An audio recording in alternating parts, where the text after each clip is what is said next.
Yeah, so tell us all about the holidays and what you think of the holidays and what you look forward to. Do you even celebrate it? And we also have Hanukkah and Kwanzaa and all these other things. So what do you celebrate? I'm paying homage to what people might be celebrating at this time.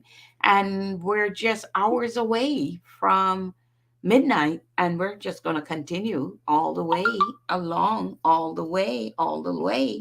So, you know, jump on in, join up, listen up. What movies? My one of my favorite is the Sound of Music. Is there? I know my one of my sister's favorite, in addition to the Sound of Music, is It's a Wonderful Life. I was just watching. I didn't finish it because I had to come and stream the 2022 Scrooge movie. Is an animated movie. It is really quite entertaining. And it didn't. From what I find, it didn't. It got a decent rating, but it didn't get as high as I would have thought. I think the animation is amazing. It's more of a musical, which I thought is different and nice. I've seen Scrooge musicals before, but this is well done. And with the 4K capability, it's really a brilliant visual, as well as the substance of and the way they've put in some interesting um, versions of the story and the ghosts and stuff. So it's really nice to see. I was enjoying it, and I'll finish watch it as I do some prep after the stream. So that's one that I would recommend. And another person I know recommended Christmas short called The Gift, and apparently it won a number of awards. So just some recommendations on what you can watch if you cuddle up with movies during the holiday. I know a lot of people do. So, uh, you know, what do you do? What do you like? What don't you like? What do you think of the holidays? Do you celebrate it? Don't celebrate it? Do you have, will you be among family, friends? If you don't have someone, do you have some place to go if you don't have a family? Or, someone, hopefully you have a place to go and to be with others. And some people may just want to be by themselves for the holiday and just come down and have a really low key holiday. It's all good. It doesn't matter what flavor it comes in, as long as it's a decision you've made, because I will always be teaching and having new conversations, even as I talk about the holidays. So, in my typical style. So, once again, for those who have joined, I am Jen Drakes, and I am an author, life strategist, and business accelerator. I am board designated to work with quantum physics and neuro linguistic programming, as well as timeline therapy, or creating your future, and hypnotherapy. And I am designated for hypnotherapy at the institution level. And these designations are part of an elite coaching group designated across 42 countries, so globally designated. And that means I'm held to pretty high ethical standards for conduct and dealing with clients, and all of that. So, pretty distinguished credentials behind me. I've authored a book called Aladdin Carpets that's on Amazon, and I am in the midst of completing my another book, which will be released in 2023. And I have a poetry book that will be released at the same time as well. So, some interesting things going on, and that's who I am. So I typically stream on these channels twice a month, because it's every other week. And I was so happy to see that it landed us where I would be streaming on the 24th. So this is new for me. I'm delighted by it because I get to bring in the Christmas in a very different way. Now, I said, jump on and tell me about some of your traditions. Tell me what you think about the holiday season. Typically on Christmas Eve, we would be out doing some kind of Christmas, some sort of winter activity. And tobogganing, whether it's tobogganing, tubing, we would be out skating is another one. So we would be out doing something on Christmas Eve or just hanging together. Now, with, the kids all grown doing their own thing, that's not the case. And with me, having pivoted to my own personal brand and coaching, mastery coaching, I this is something new for me that I can do. So I love the fact that I'm doing something new and maybe even creating a new tradition. So I love that aspect of things. So yeah, jump on, talk with me, let me know what you do. And we've got let me let the guests in. Hakeem is joining us. So Hakeem will be joining us. Hello, Hakeem. Hello, Jen. I'm just popping on here. Happy holidays. Just Happy for a moment. holidays to you as well. In fact, I'm just going to say Merry Christmas because that's the holiday I celebrate. So Merry Christmas to you, to you. So tell me about yours. Tell me, do you look forward to the holiday? No, I don't. I don't celebrate holidays. I just came to say hello because I heard you talking about being a hypnotist. I graduated from the Hypnosis Motivation Institute in Tarzana, California, so we're related in that sense. Oh, And very nice. Oh, so I just very. wanted to say Mhm. hello real quick because I'm actually I gotta go to work right now. Okay. I'm waiting but I've never met you before, even seen you on Wisdom. So I just wanted to say hello and introduce myself. Say, well, since you celebrate Christmas, Merry Christmas to you, Thank you. and I hope that all is well. And I'll look out for you. I know I heard you say that you only come on here every so often, so I hope that I'll catch you on here soon. Yeah, it's every other week. So it's not every week. So it's every other week. So the next time will be not next weekend, but the weekend after that I would be on. Typically come on between I stream for about 3 to 4 hours. So typically from 8 to about 11 or a little after 11. So that's Yeah, from that's your why. Pardon? from your so from your accent, I can also tell we're related in another way. My parents are from Trinidad. Ah, Also, I'm from my family's from Barbados. Barbados. So yeah, so we're island people. All right. So Exactly. That is awesome. So I don't want to keep you from work, but I do want to wish you happy holidays, and I do want to wish you, if I don't, well, the next time if you joined me, we'd connect in the new year. So I want to wish you too happy new year and all the best for 2023. same to you. Happy New Year and happy holidays. Merry Christmas. Same to Be well, you. Jen. Thanks for say hello for a moment. Thanks for jumping on and saying hello. I really appreciate that, Dean. Well, much love. Bye. For sure. All right. Thank you, Hakeem. That was wonderful of you. I'm very, very appreciative of that. So that was Hakeem. He doesn't celebrate holidays and he's off to work. So, I always give a shout out to those who work in the times we don't. So I never want them to ever be forgotten because they keep things moving even when we're asleep. So I love that. So, blessings to you, Hakeem. So he's off to work, and thank him very much for jumping on. And as I was saying, we are going to bring in and get into the midnight hour of bringing in the Christmas day, the holiday day. Jump on, let me know what you do for the holidays, what you like, what you don't like, whether you celebrate it, whether you don't celebrate it. Um, and just what you think about it. As I said, it's my mom's favorite holiday, so we had no choice but to celebrate it, and we still do. And on, because of her, we always want to make it extra special for her because it's her favorite holiday of the season. And it was a time when she went all out. As I said before, she used to do all the cooking. Now I've kind of taken that on where I cook, but I do look forward. I do plan for next year to really have a more just a little more toned down for me because this year was all about my up leveling, really getting and growing myself. I have this concept where I start the year with a word and then I end it with a word, but I never know what the word will be at the end until I've done my reflective, thankful period.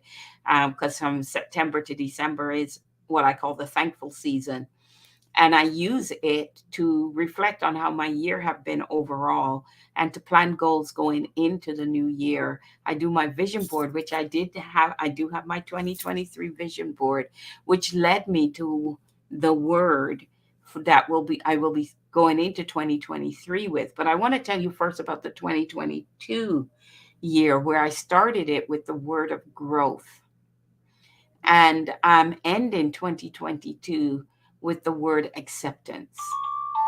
So, and I like how did you hear that sound that came up when I said that? That's oh, I give homage to the angels. To me, that's like an angel celebration as I said that.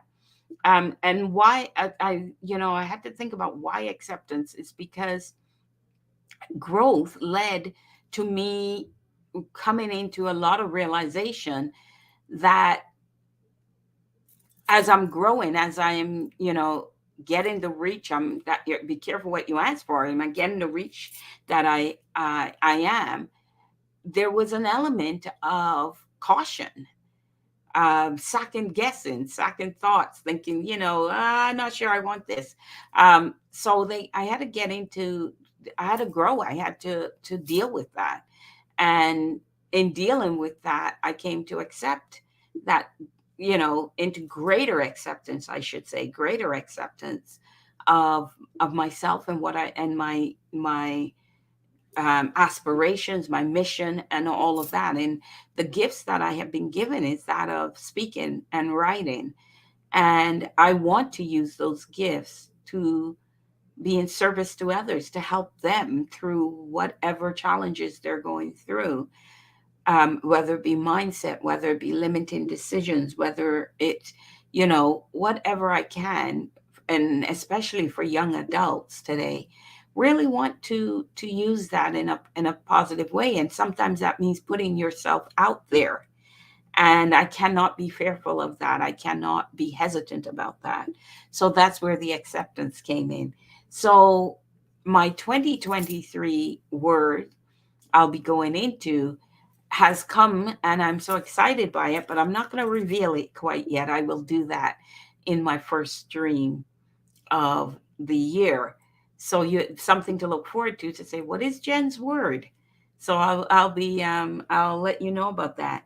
On Instagram, I post guidance, divine tastical living guidance, and you'll see that around on the stream around me is divine tastical living, and on some platforms they don't see that. But what divine tastical living is, which is a movement I started, it's all about becoming the artisan of one's life. And that means really learning, empowering oneself, empowering our voice, empowering um, our challenging ourselves to really grow and extend ourselves further than we thought we could possibly go. And and kudos to those who are satisfied with their life and where they are and are happy and all of that. But many times we learn that people aren't, even when they seem to have it all, they're not. We saw that recently with the suicide of Twitch, where they seemed like the happiest, most contented, had the perfect life, and then something's still not right. So we have to look at, do some reflection sometimes, to try and figure those things out before they really bog us down. And we also, and you know we have a responsibility, I think, to try to be sensitive to see past certain things if we can. I'm not saying that thing, but if we feel somebody might be challenged, how can we help? How can we guide? How can we, just extend that hand and be that outreach hand that they can hold on to and get back to us and get back to health and wellness. So, a lot of things, but we are going into a festive season. And I just wanted to, give you a sense of who you're listening to and who's talking. And I really genuinely do want to learn. Um, about some of your traditions and what do you do. And as you just heard when I was speaking with Hakeem, my background is West Indian, but I've grown up in North America. So from very young, but there's that still that lineage, and even that lineage brings some traditions into, how we celebrate the holiday season and the Christmas day. So it's sometimes it's with, cultural foods, but growing up, my mom was very always very open culturally. So we always had a variety of different dishes around, from spring rolls to okra that's done Indian style. So we always tend to have a variety of dishes, not just our own cultural dishes. So I have always found that enriching, and my mom had a open door where many times around our table was someone who might have newly immigrated, or who wouldn't be going to, having family nearby, or wouldn't be going out to their family, and they would be with us for the Christmas day. And it was always nice to get to know someone new, and you know learn about some of the challenges they might be going through. Not everybody had challenges. Some were just there because it was an opportunity not to be alone on that day. And I think that's an important thing. And my mom had that kind of thing. So our Christmases were always special in that way as well. And then the aunts and the uncles. And, as we all get older, uh, what I've found is many of that extended family and the aunts and the uncles passed away, and our the way we celebrate Christmas is the way we approach it is somewhat different. On top of that, other people had developed their family, got married, developed their family, and then they branch off to have their more immediate family gatherings. So it's changed in over the years, very different from when I grew up. And I do sit and reflect on that each year. There's people I can talk about that I miss, I miss Dada, I miss Auntie Shirley, I miss Auntie Des, Uncle Bear.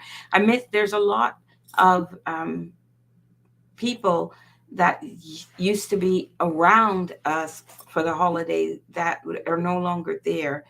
And I sit and I reflect on that because it means so much to me to always have them in mind and remember them with great memories. So, let me know what what you thinking of the holidays as we go into it's just hours away.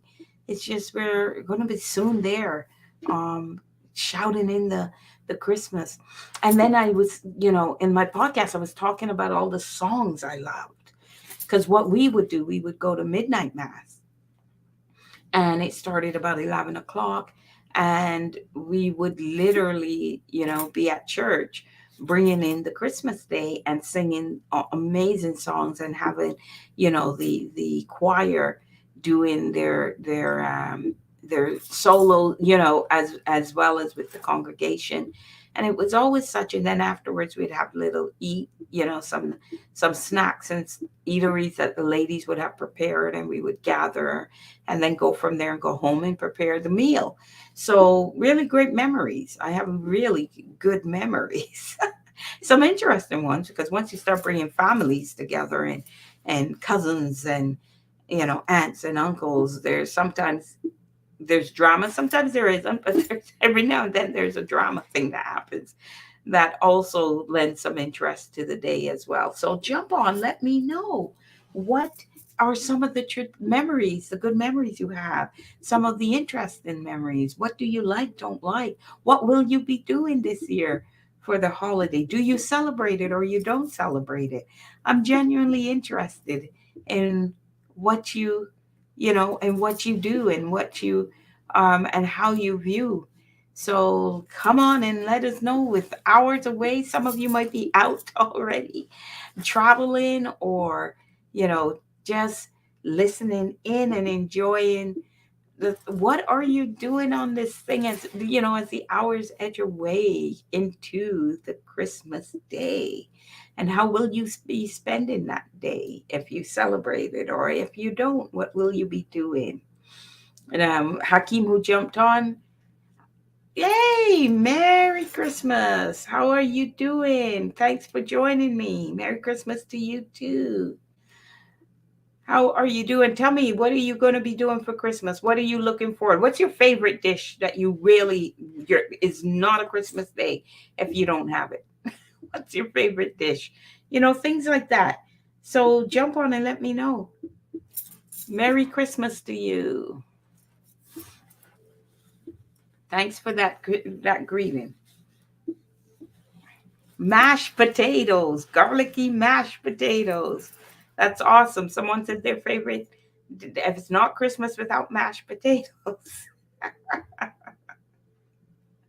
And mine is stuffing. I must have the stuffing. It's not Christmas Day without the stuffing. So I went and made sure I went and had all my ingredients. I'll be making the stuffing, and it's okay if I just have that. Oh my goodness, yeah, mine's the stuffing.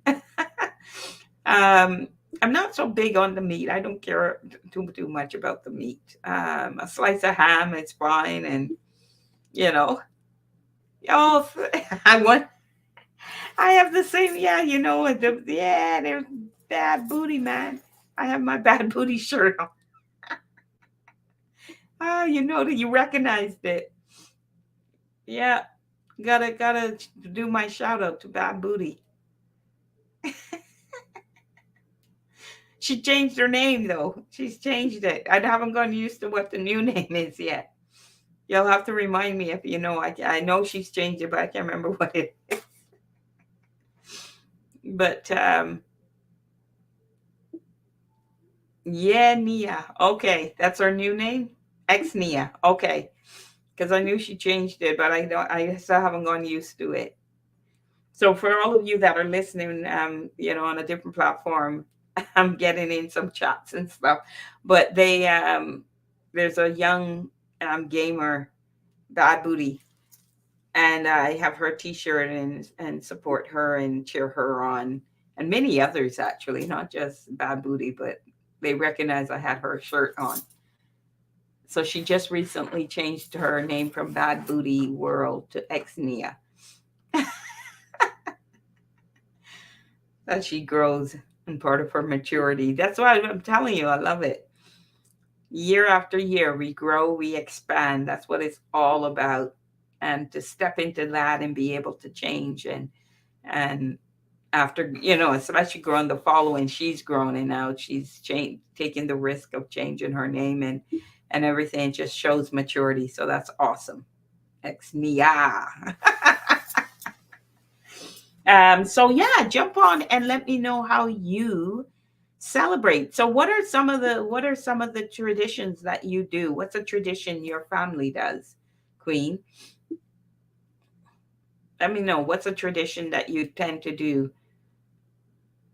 And there's some people that actually do traditional things on the Christmas Eve leading into the Christmas. And then, we used to do a lot, be like out Boxing Day shopping, but I don't do that anymore.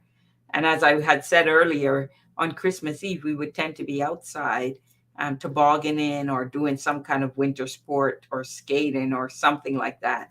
And as kids have grown up and they've got their own different activities and interests, we don't do that as much anymore. We tend to, you know, be there and have sometimes we would open a present early, like on the Christmas, we can open one present on the Christmas Eve.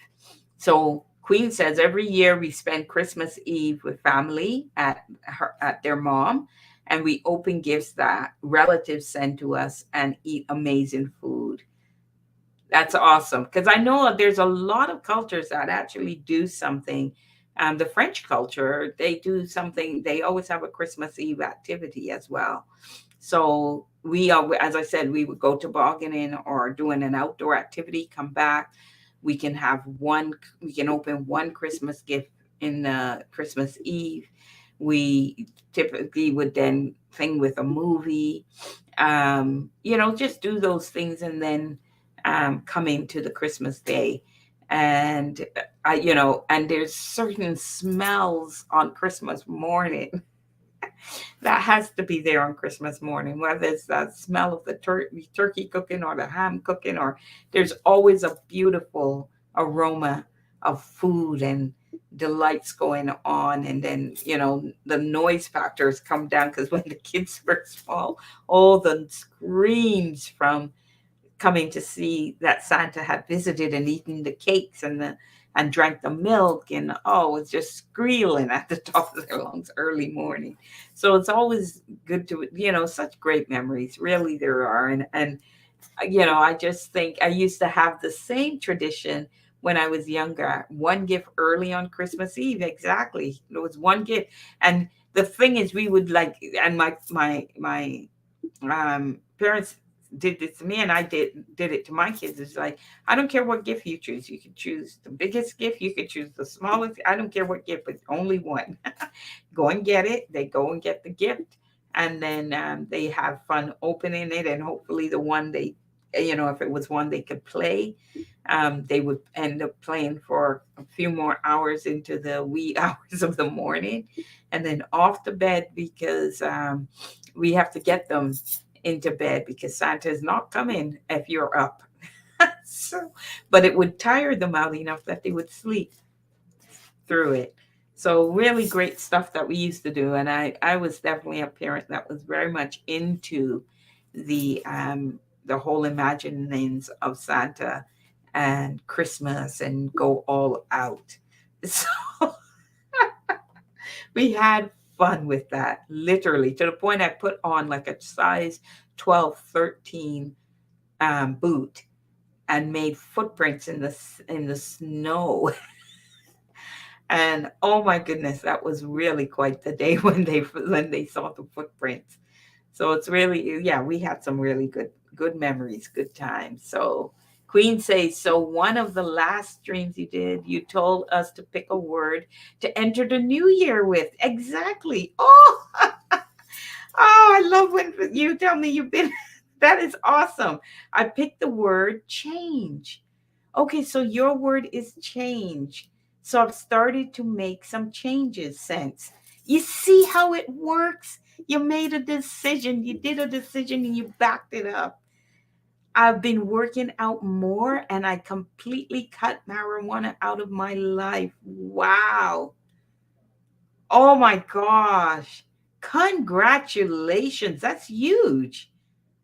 If you were in front, if you were hearing me, I'd hug you. So I'm sending you a virtual hug. That is awesome. That is awesome. I'm so proud. So, so proud.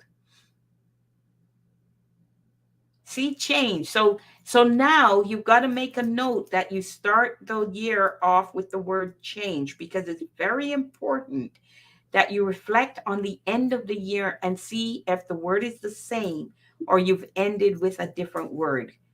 For me, and I talk to other people, and they say they always end with a different word. They've never ended the year with the same word. And that is what I've found. And I've been doing this for double digit years. I've never ended the year with the same word. So it'd be interesting to see. So I want to hear next year you keep track. First of all, remember the word you started with, which is usually easy to remember. And then you've got to reflect how the year ended to see what word you end up with. And no, the word you start with never has the same meaning by the end of the year. Some new thing has come in, because it's the path you take. As like when you have change and that you're doing things towards that word, new things will come in, and still to enable you with that intention of change. So at the end of the year, you will end up differently, and it'll be powerful. It will be powerful. So I have my word for the new year already, but I'm only revealing it in the first stream of the year. So that will be, because I don't stream next week.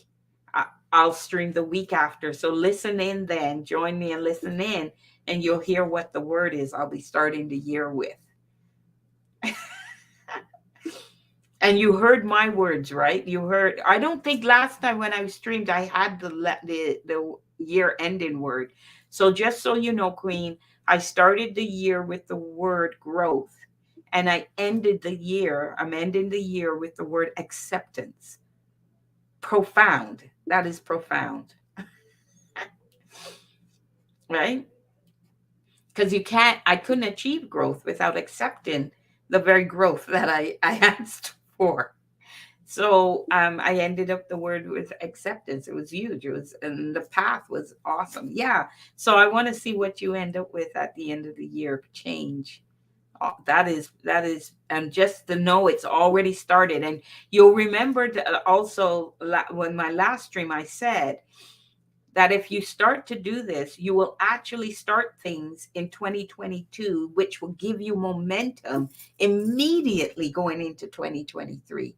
But to start it in 2023, you don't get the same level of momentum. So you've got to start the things in 2022, or the year before, as you just towards the end and before, and start applying the decisions you want and the goals you want. And then you watch, you'll have momentum and you'll be able to continue the change that you want into 2023. Awesome. I love it. That is amazing. My young adults, love you guys, love you, love shouts to you guys. Oh, you always make my day. You guys really do. To just see you take on the teachings and the learnings and apply them in your life, that's truly what makes everything I do worthwhile. So thank you for that, Queen. So you're going to have an awesome holiday season and just keep the change going, and you'll start to see it'll magnify. It really is. You're going to manifest it all. And that's amazing. That's what we all want in our lives. Okay, so going back, I called this stream Merry, what did I call it? ah, Merry Christmas welcome, because we're going to roll in to the Christmas tonight. I am not stopping this stream until midnight is upon us, and we're just hours away. Now, I don't have a big show extravaganza like a New Year's, but I'm going to try and do my best. So one of the things I had talked about was the music. Queen, what if you're still on? What is one of your favorite Christmas songs? What's one of your favorite Christmas songs? Let me know that. Yeah, I'm curious. What are people's favorite Christmas songs? The one I was talking about was on the 12th day of Christmas, the 12th day of Christmas, um, and I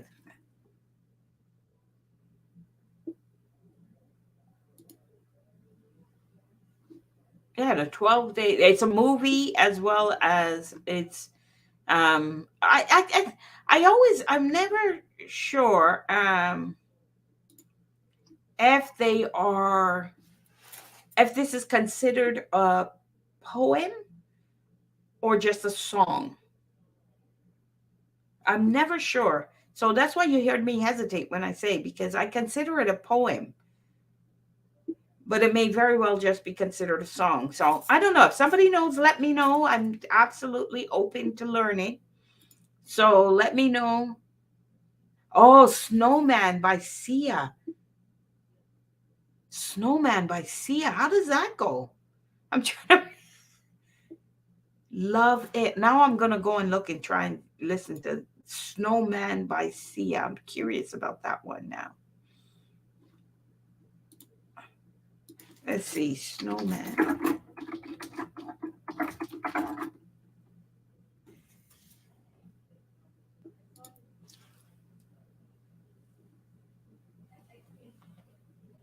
Don't cry, snowman, not in front of me. Who will watch your tears if you can't catch me? Oh, let me play this and just see for a minute. I may not play the whole song because in case I'm a copyright infringer, but I'm on YouTube just playing it.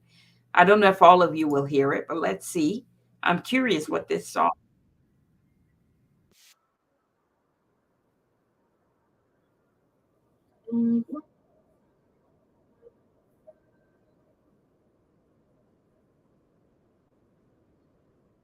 Oh, wow.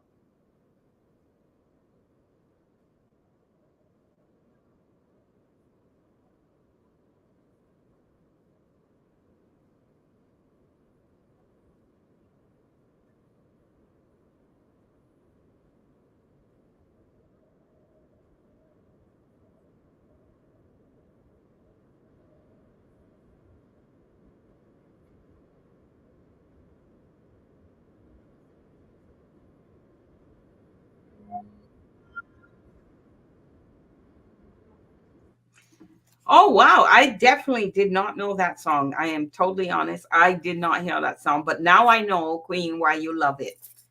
It's beautiful, and Sia's voice. Well, what can I say about Sia?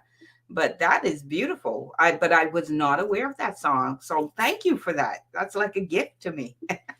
You've now opened my eyes to a new Christmas song. So that one I didn't know. Awesome. Thank you for that. I will listen for the to the full song afterwards, and even tomorrow I'll play it because I always have Christmas music playing on Christmas Day as I'm cooking and enjoying bringing everything together to make everyone's day special. So thank you for that. I'm not sure if everybody on the platforms heard the song, but Sia, "Snowman" by Sia, beautiful song. I just listened to it and I loved it, and I will think. And that was directed to me by Queen that on my Twitch channel. So thank you. So what other song? What songs? Is there anybody else that'd like to share and tell me what songs they Christmas songs they like? Or they don't like? I'm more because I grew up in the church. Mine are more traditional in terms of "Hark the Herald Angel Sings," that sort of thing. "Away in a Manger" was another favorite of mine. So more traditional songs, and of course, who doesn't like the Mariah Careys and the Carrie Underwood and them singing their songs. So the more Mariah Carey, as far as is the queen of Christmas songs. um so yeah, and she usually has a Christmas special. I did look to see if she did one this year. I'll have to look and see if she did do one this year. But now so here and now, going back to the 12 days of Christmas, you have 12. I think this is how it goes. They say by the end of the song, because you get "Partridge in a Pear Tree," "Turtle Doves," "French Hens," "Calling Birds," "Five Golden Rings." How bad was that? And then "Geese Laying Eggs," "Swans," "Milking Maids," "Dancing Ladies," "Leaping Lords," which is the 10th day, "Pipers Piping" or "Piping Pipers," and "Drumming Drummers," right? So that's your 12 days of Christmas. You get all these things and you keep building it as the song goes on. So let's see if I can remember. So also, "On the first day of Christmas, my true love sent to me a partridge in a pear tree. On the second day of Christmas, my true love sent to me two turtle doves and a partridge in a pear tree." And then we keep building on there. So yeah, 12 drummers drumming is the last one. And they were always fun to sing. It was always fun to sing. And now you see all sorts of things with where they lay out the number 12, every day you do something, or you put a token in each of the days represents. So many people take it along different traditions. Some put um, cookies they've baked into, because some people do 12 days of like baking and leading up to Christmas, and they'll put something into the pockets of each of the numbered days and stuff. Some people put candy, some people put chocolate, whatever. So there's all sorts of traditions that have spurned from this song. Um, and they do call it a song. I'm here. I'm not sure if you think, but yeah, it's considered a song. Remember, I was saying, is it a poem or is it a song? But it's a song. It's considered a song. So I'm just there self-educating myself as I go, as I pause and ask these questions as they come to me as I'm having these conversations. So there we go. So and then on the third day of Christmas, my true love sent to me three French hens, two turtle doves, and a partridge in a pear tree. I got a little bit more serious with my singing. Definitely not a singer, but I can have fun with this song. On the fourth day of Christmas, my true love sent to me four calling birds, three French hens, two turtle doves, and a partridge in a pear tree. And there we go. So, and then when you get to the gold rings, it's five gold rings, four calling birds, three French hens, two turtle doves, and a partridge in a pear tree. Fun times! Fun times! Wrapping presents. Who else are wrapping presents? One of my listeners are gone off wrapping presents. And isn't that a fun thing to do? That was one of my favorite activities, was actually wrapping the presents.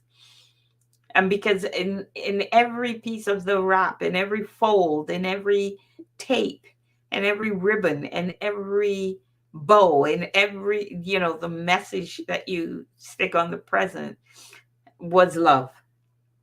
And that was what I loved about wrapping presents. And then as I got older, I would take them to the gift wrapping places and watch them do the wrapping. Um, but it was just pure laziness and lack of time. But yeah, that's what I liked, was just wrapping the presents. And now, not doing as much of that because as everyone's more grown. I'm in a family where we don't have um, a lot of small kids anymore.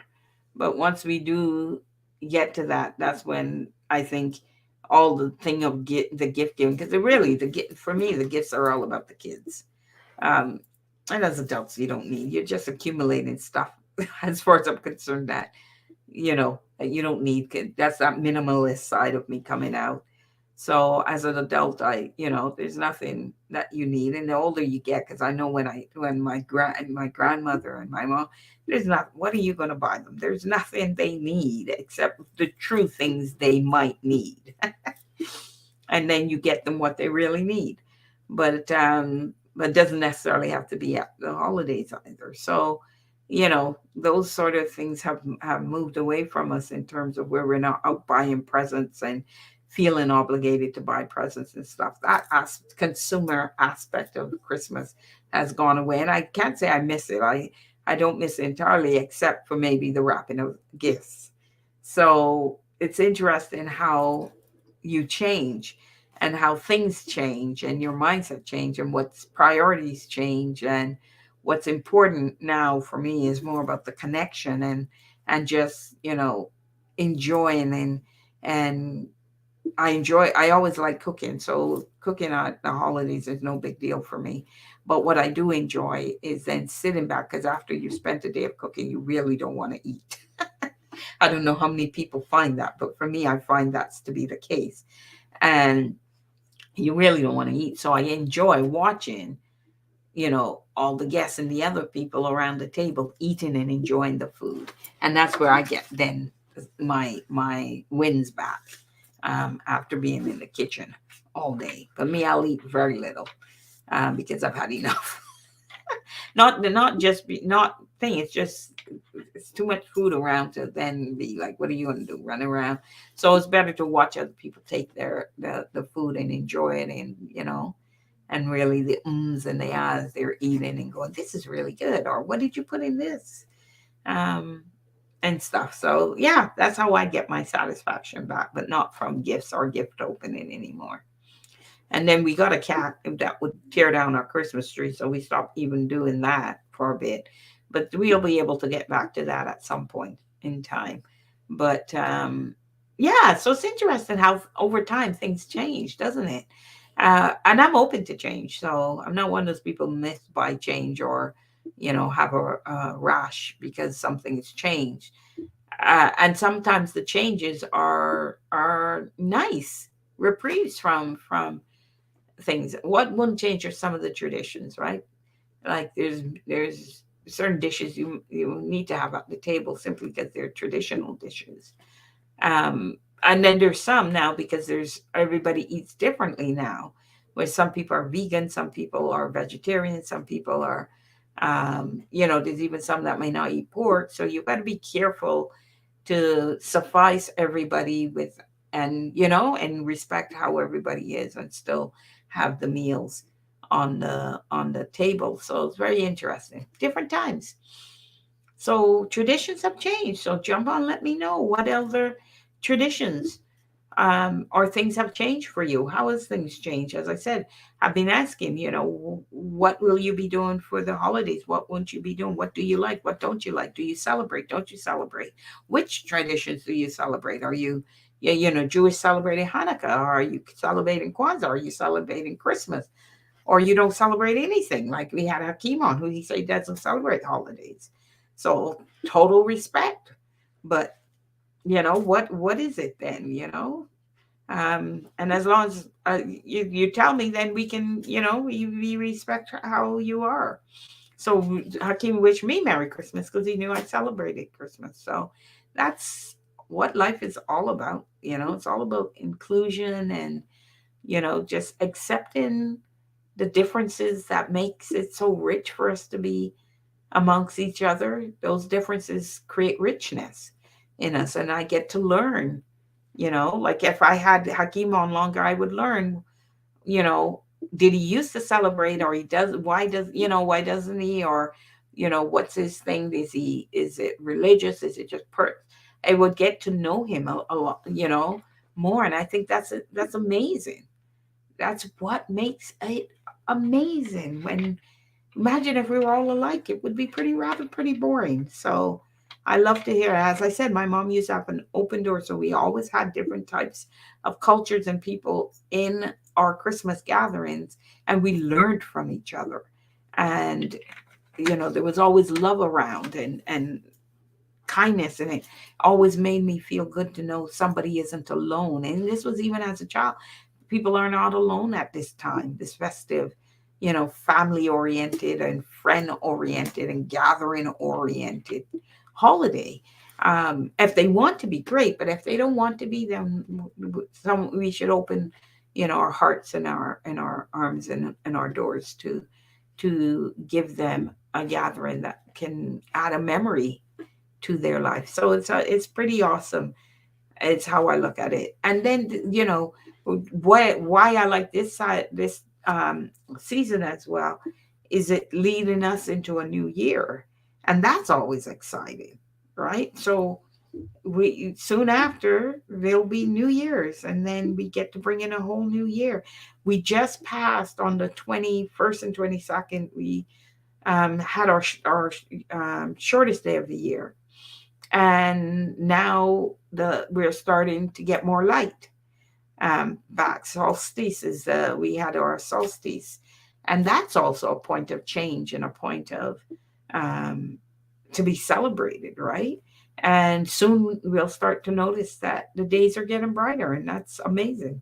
certainly for me, I can't stand those dark days. I hate time change. Just when we pull our clocks back. Um, so that starts to change, and then soon we'll be right back to spring because it'll go quickly because the months are go. I don't know about you guys, but the time flies. It really does. I don't know if that's an indication I'm getting too old or what, but it time flies. So before you know it, we'll be in March break and all these sort of things. And we have the Chinese New Year coming up in January, that celebration. And that's going to bring in the year of the rabbit, if I'm not mistaken. So, what does all of that mean? Yeah.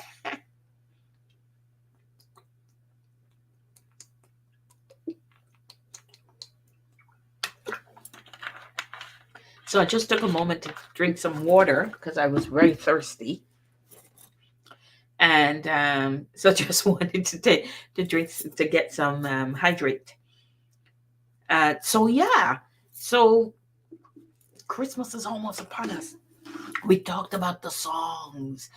We've talked about. I've shared some of my traditions.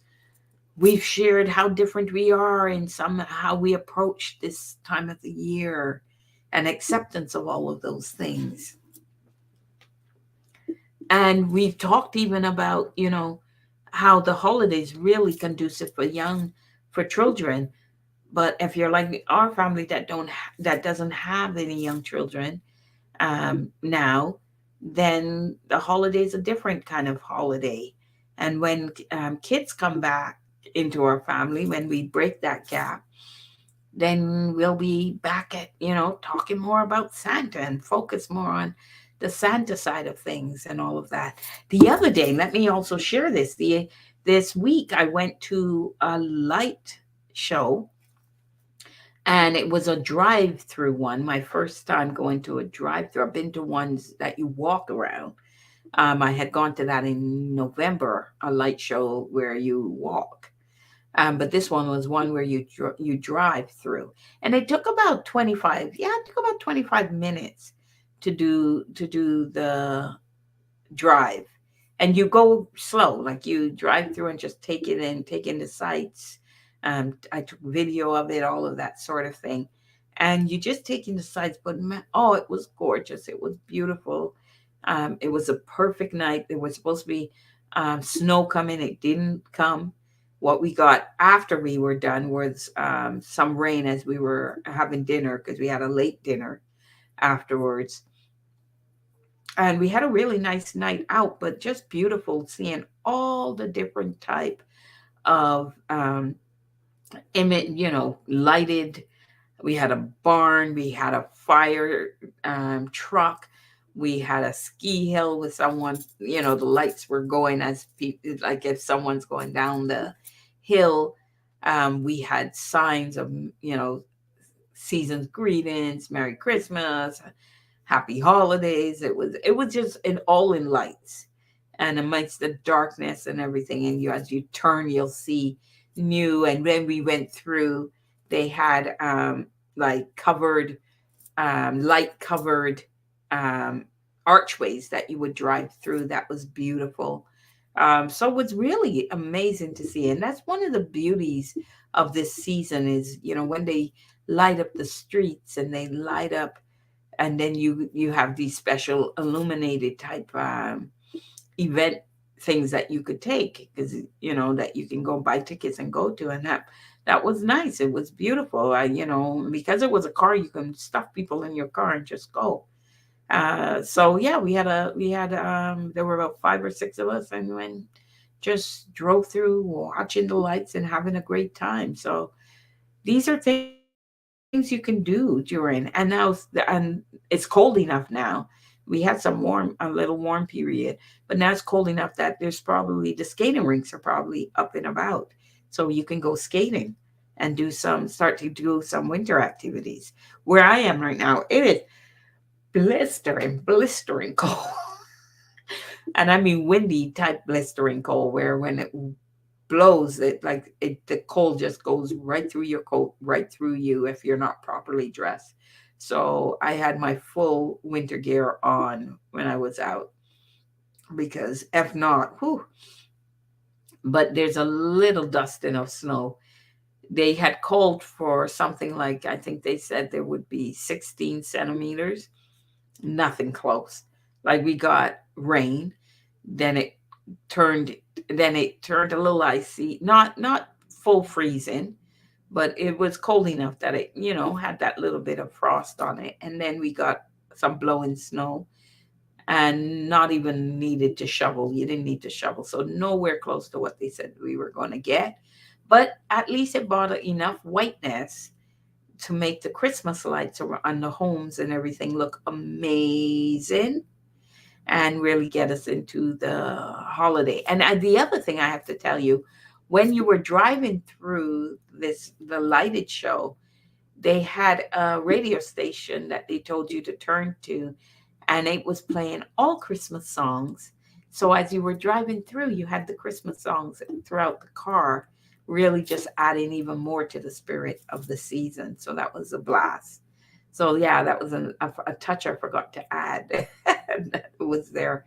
So yeah, so all sorts of ways leading up to enjoy this season and get into that festive mood. Even if you don't celebrate it, I think it's really good dopamine for the body and for us to be in that happy state.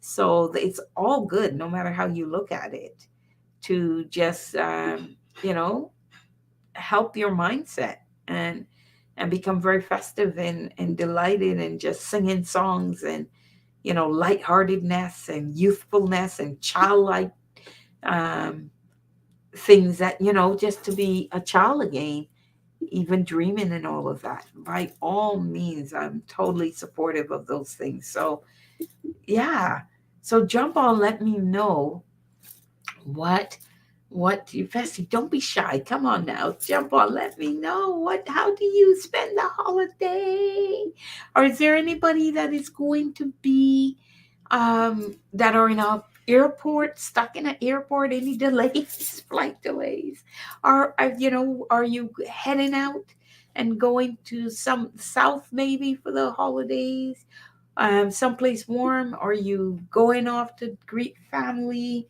Like, jump on and let me know. You're all listening and you're all being shy. Don't be shy. I don't bite. I laugh a lot and I'm curious and everything. So yeah, jump on and share a bit and let me know what you are all about and planning for the time off. Because that's the other thing with the holiday. It means getting a little bit of time off from work and work thinking things and you know connecting with friends. Um, on Tuesday, I'm going to be having lunch with some gals I haven't seen for a bit, and can't wait to see them and spend time with them. So yeah, that's what it's all about: is connecting and just having a great time, and just smoothing in. Friday for most was that no more work worries for now for a little bit. The holiday this season falls on the weekend, which is also not a bad thing.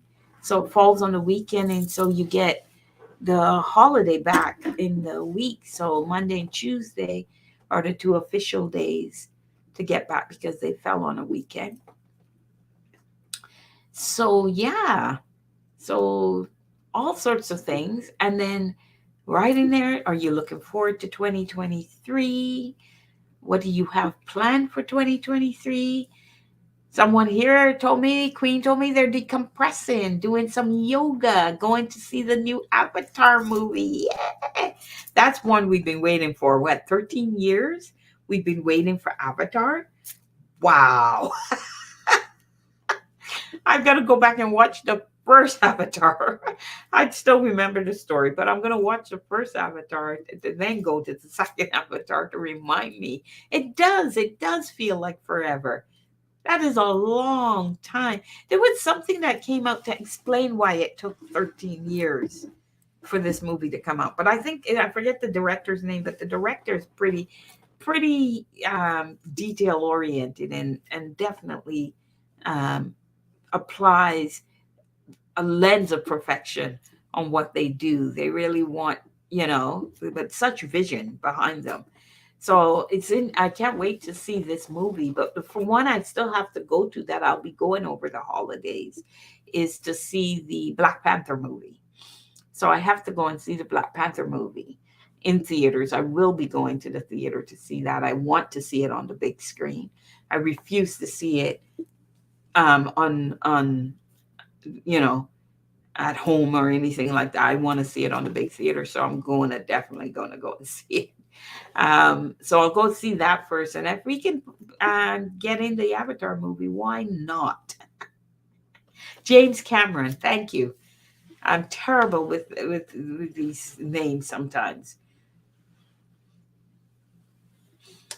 I heard everybody that has seen it that I've heard from told me it's a must see. Like it is awesome.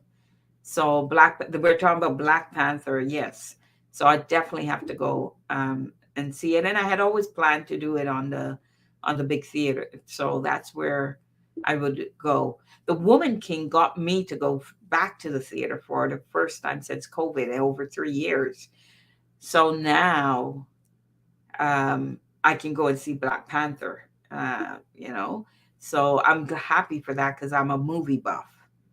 I'm not TV buff. I'm a movie buff, and I love movies. So to be able to get back and feel comfortable in a theater and all that is was a hurdle to get over, and I'm glad I'm over it.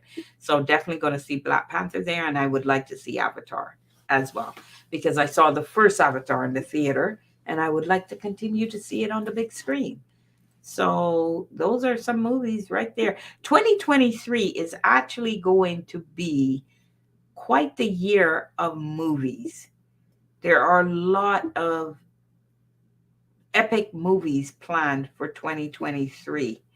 So it's going to be interesting to see how that, how that is, especially as people start going back to the theater. After, I think they will because there's nothing like a big screen unless you plan on putting one up in your home, and many people do now. Um, but I still think that sound, that you know, the popcorn and all those sort of things is what makes going to the theater special. So lots of movies are planned for epic movies are planned for 2023. So something to look forward to um, for 2023. And there were some new trailers too um, that are coming out. So they've got oh right, Spider-Man is going to be coming out. You have Guardians of the Galaxy coming out. There's a Super Mario if you're into that one. There's going to be Transformers. There's going to be Ant-Man. There's going to be the Marvels, um, Hunger Games, Wonka. What else? Yeah, there's a lot of amazing movies planned for 2023. Right? There's even, I believe, um, there's going to be an Indiana Jones, which are some of my favorite movies. There's going to be Indiana Jones that is also planned. And is the next Aquaman planned? I think it might be planned for 2023 as well. Um, and there's Dune Part Two. I gotta rewatch Dune, the Dune movie. I don't know if I fell. I don't know if I don't know what it was, but I don't. It didn't. When people were telling me this was like a fantastic movie, I didn't think so. I have to rewatch it. I'm not gonna say yay or nay yet till I rewatch it. To be quite honest. So yeah, but some really cool movies are planned. Um, Oh, I have to look for that. So, yeah. Okay. There was a short for Guardians of the Galaxy holiday movie short. I have to look at that. Fine, I will look for that and see it. This today I was You wouldn't believe it. I was binging today. I was binging earlier. What did they call Harlequin Christmas movies? Because one of my friends that came on the drive with us for the lighted, were telling us about Harlequin movies, and they love the Harlequin movies. So they were telling us about. I then decided I'm going to watch some and see how good they are or not good, and I watched a whole bunch of them to get us get things. So that was also fun because there were Christmas ones I watched. Put me in the mood to do this stream. That's what it did. Put me in the mood to do the stream. So yeah. So I'm gonna watch some shorts now because that's the second. Remember the other one I recommended was The Gift. Is apparently a short that's very very good, and it's Christmas oriented. So see if check that one out and see if you like it. I'll be watching that one as well, and I'm gonna now look for the Guardian of the Galaxy one. How cool is that? Yay! Got some ways to enjoy the downtime. Yep, The Gift. It's called The Gift. And let me see. I'm gonna see if I can pull up uh, the one. Actually, the other one that you could watch too is the 2022 Scrooge movie. Look for that one as well. It's the 2022 one. Scrooge. It's called Scrooge, A Christmas Carol, and it's a 2022 making of it, and it is good. I didn't get to finish it before my stream started, so I still have to go back and finish watch it. But so far, it is. I like it. I like it. I think it's well done. The colors are amazing. The animation is amazing.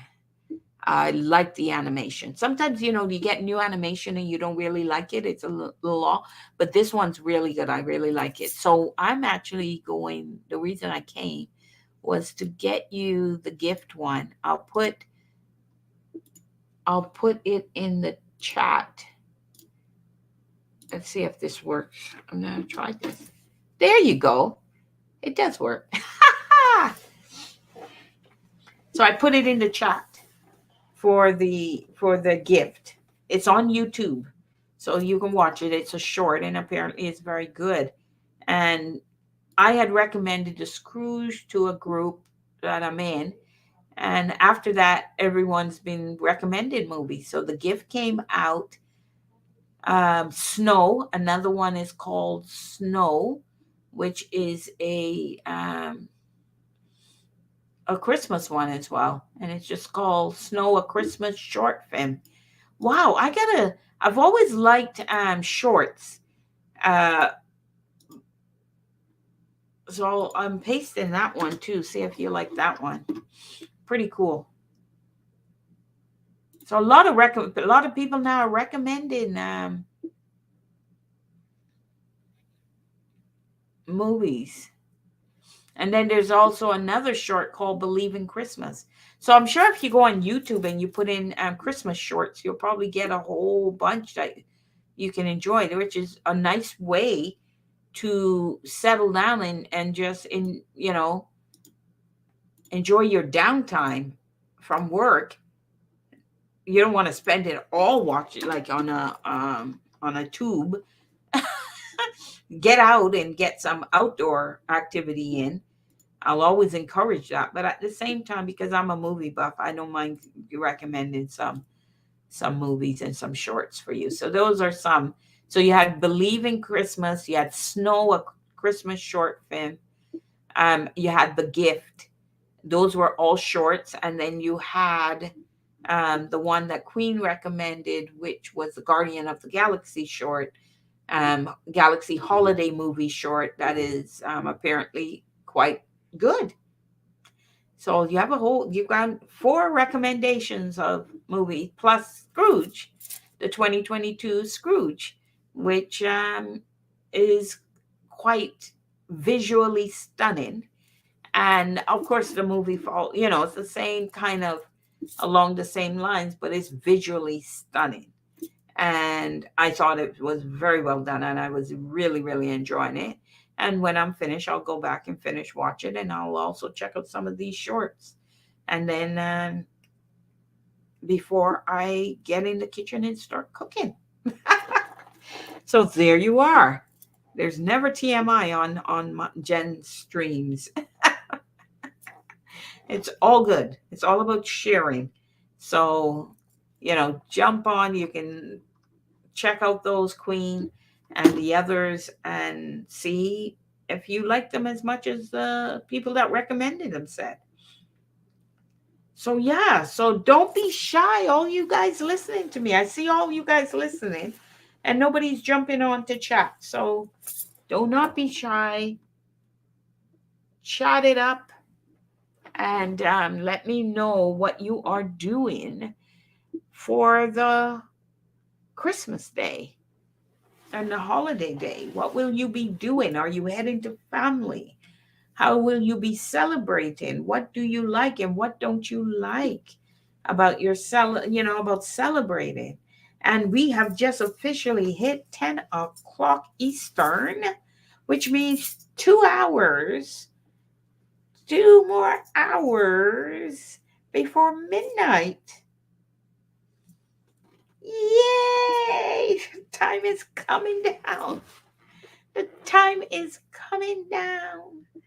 And even the wind has is not as high as it was before, because there was a time where you could actually hear the wind. That's ridiculous. And I was outside, so I know it was no kidding that the wind was not fooling us. When you're out there, the wind was biting, cold and biting. It's now like where I am, it's like -11, -12, but with the wind chill factor, it feels like -30.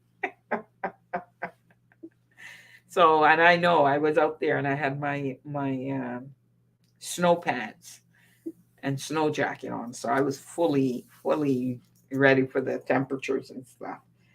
And that's the first time I've had to put those on, but that's how biting the wind was. So 2 more hours to go. Woo-hoo-hoo. And then it's merry Christmas. Happy holiday season greetings. Ah,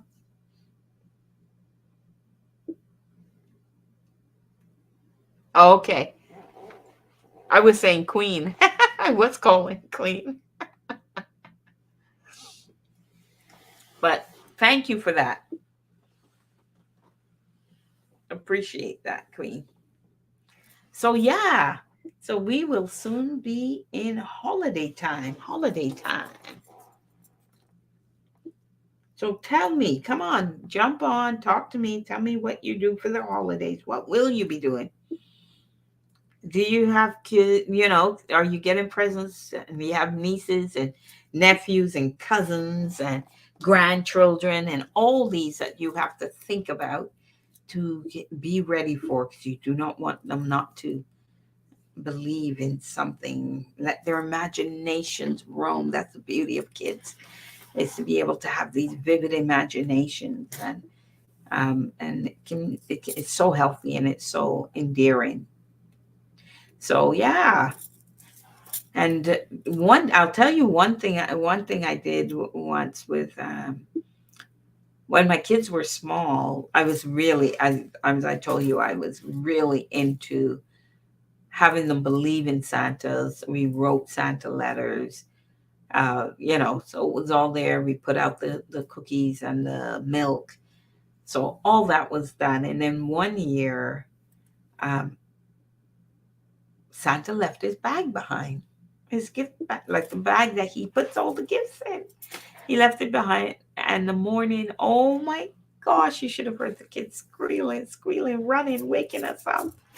And they were like, Mom, Santa left his bag. We got to get it back to him. You got to write him and let him know. And we ended up writing Santa to let him know, you left your bag. How can we get it to you? And Santa wrote back that, they're now going down for the year from after, doing all the gifts, delivering all the gifts, so we can hold it for him. He'll get it next year. And sure enough, next year came, and we left the bag out. And when the kids woke up, the bag was gone. The cookies were eaten, and there was a thank you note for holding the bag for Santa. And he was so happy, and the elves were so happy to have gotten the bag back. Yeah, we did all that. It was phenomenal, and they have all that as great memories now. So, and no, for those parents who are scared that having their kids believe in things like this, or certain things, that it's going to be tainted. No, my when they got old and they discovered for themselves Santa, was a myth and it's a story and all of that. There was no anything. They were just like, oh, okay. But so no, you're not going to damage your kids by going all out. But they do have great memories as a result of that. So it's all good. It's all good.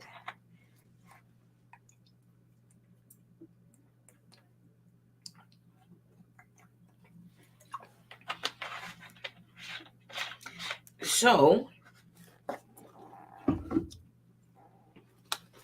I'm curious, what is a favorite dish what's a dish you make, or can you cook? Right? Who doesn't cook or have a challenge with cooking, but still does it or something? Like as I told you, I love cooking. So, um, but one of my challenges as someone that cooks is I'm not good with dough, like with pastry dough. I'm not very good with that. I don't know why. I've tried for years to master it. And people told me it's because I'm not patient with the dough, like kneading dough and working with dough requires a lot of patience. So I don't know, but I can cook any like meals, I can all that, but the dough things does not work out for me at all, and it's not from lack of trying. So at some point, I always say to myself, I'm gonna go and take a bake like a pastry, gourmet pastry type of course to learn how the chemistry of pastry, because I think that's one of the reasons too, is because I don't know or understand the chemistry of it. So maybe I'm needing too much, not needing enough. Maybe it needs, because they everybody that does pastry really well, and I asked them, they said it's after a while you get what the feel of it is. It's a feel type of skill set, and I'm not good with my hands. Right? No, right? Like, wow, really? You guys are not surprised by that. Come on. I'm a speaker and a writer. Like, I'm not good at my hands. Anything mental, I'm good with, but not my hands. So I need to have the patience to working with my hand to feel the dough, because you feel when it's right. You need when it's like, you know what I mean? I'm listening to them and going, what, what are you talking about? It sounds horrific. So it's very intimidating. So I'm not good with that aspect of cooking. So I will take a course one day and learn it to try and master it, because doing it on my own and looking at YouTube videos and all that has not worked. So it's not for lack of trying. Now Queen tells us I don't do dough. I did it once and it was cool to do, but I think it's hard to master and I would rather just buy it. I absolutely agree. Tender flake, here we come. I totally agree with you, Queen. Seriously, I do. That I've tried it. Like I tell people, it's not for lack of trying. I've tried. No. I'm all about easy cooking, finding super tasty recipes that are easy to make. I'm telling you. When it comes to the dough, like even quiche I make, but I buy the tender flake dough, and I put, I take it out of the the aluminum thing they thing it in. I get it to room temperature, and then I mold it to my dish that I have, which is a much deeper, much thin dish, and then I do the quiche, and I um, but the quiche itself, um, my quiche is very good, but it just can't do the dough, and it seems like it seems like you can make the inside of the quiche, and wouldn't it be awesome if you can actually make the dough too? But no, I can't. So I just do the tender flakes. Sorry, I'm not doing it. I've been doing that for years. But as I say, I manipulate the tender flake dough myself, and even sometimes I can buy that. And if I'm going to make like little pocket things, I'll buy the tender flake dough, get it to room temperature, and I can manipulate it then in the way I want for the filling and stuff like that. So that's how I do my dough. And I know you can buy dough like pizza dough and all that sort of stuff. So that's a way to go. You find a place that makes a good version of it, and you work with it that way. Um, but yeah, I can't make it. I tried. I have seriously tried. No, no, it's not happening. Not happening at all. One of my favorite, Queen says, one of my favorite meals is mixing a 1-to-1 ratio of sriracha. How do I pronounce that? Sriracha. I mean, I want to hear how that's pronounced because I hate messing up words. I know what it is, but I'm and I have no problem standing you. I'm struggling to get that. How Google gives you the sound. Um,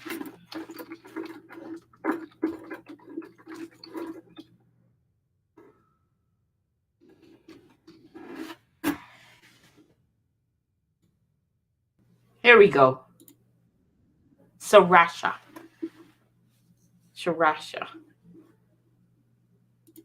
So Queen says a ratio of sriracha and honey, glazing it on salmon and throwing it in the air fryer. We just got an air fryer actually. Um, Two ingredients and it comes out so juicy and tasty. Sriracha. Thank you. Yeah, I put it on Google thing to hear how they said it. It's when I look at it, my when I look at it, my head turns French and I try to say it French, but it doesn't work French. I know that, right? And then sriracha. Okay, so that and honey on salmon, and then you air fry it. Okay, I'm gonna look into doing that because we just got an air fryer and I have salmon, but I'm gonna cook that for New Year's, so it's already there, waiting for New Year's because I have a whole set of different dishes I do for New Year's, and different people will be around. So I'm gonna look at doing that with the salmon. But wouldn't it make the salmon sweet? Does it come out sweet, or the sriracha curbs the sweetness of the honey? So do it at 400 degrees for 11 to 14 minutes in the air fryer. It's sweet and a bit spicy. Interesting. Okay, I'm gonna try that. And I'm gonna have my daughter who likes to cook as well. Me and her love to cook together. And we're always looking at ways to cook, especially fish and stuff, because we love fish. To cook fish. So yeah, so I will look at that. I'm gonna try that. And this with the downtime, I'm also educating myself on the air fryer because, as I said, it's a new piece of hardware we've got in the kitchen, and I now have to start using it. Definitely one of the things that I want to do with the air fryer, one of the big reasons, was to dehydrate fruits and veggies. So I want to do that, is do a dehydration, um, and have them as snacks. So that's one of the things. So that's on my to do list. Yes, exactly. I love dehydrated fruits and veggies. I love them. I tried them and they're just amazing. And I want to do it myself, be able to do it myself. So that was one of the biggest reasons we got the air fryer was to do the dehydration. So I'm gonna get pineapple. I'm gonna get, and just like mango, all sorts of things, and just dehydrate it and see how it goes. And just anytime I feel like a snack, don't go for sure. Just go and pull them out and eat them. Yay!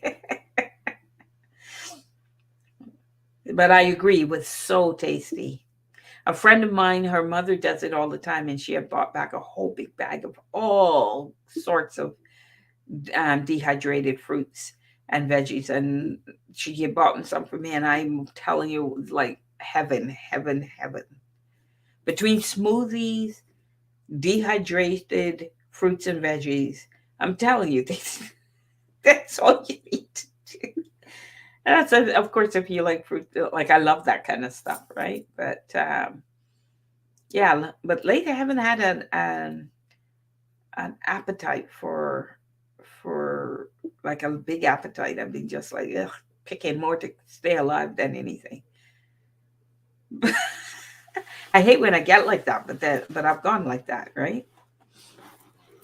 Where I don't have the appetite and I don't want a lot of meat and I don't, and then I get a miserable eater. It's all because of winter too, right? The cold weather and everything. So your whole eating changes. And I find you end up, in winter, I eat more sweets than in the summer. I don't know why that is either. So, but yeah, so now you've given me something to do with, and I'm writing it down because I don't want to thing it.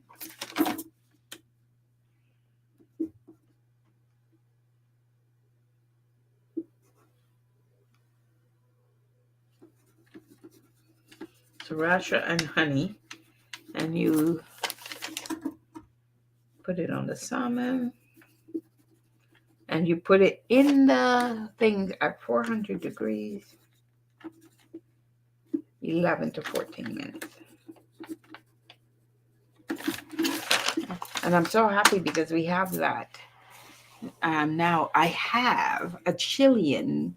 One of the things we'll have on our table tomorrow is Chilean sea bass.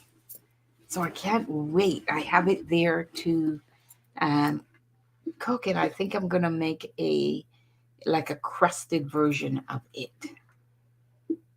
So we'll see. We'll see how it turns out. But yeah, Chilean sea bass is what is on our table, one of the meal, and that I'm looking forward to because I love fish.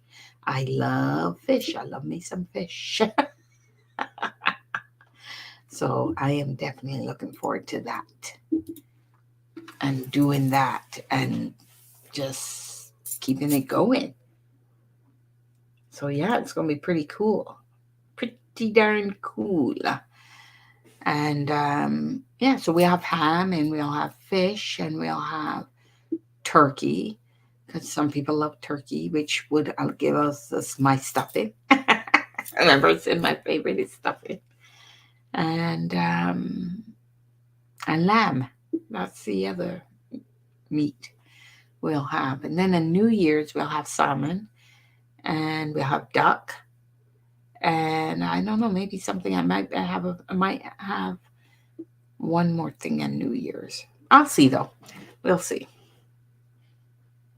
And then a whole bunch of other dishes around that's more staples like rice and those sort of things. And veggies. We'll have beets. Love me some beets. And asparagus. And what else? Just thinking. So all that I get up and I cook. Yay! Oh, I can't wait.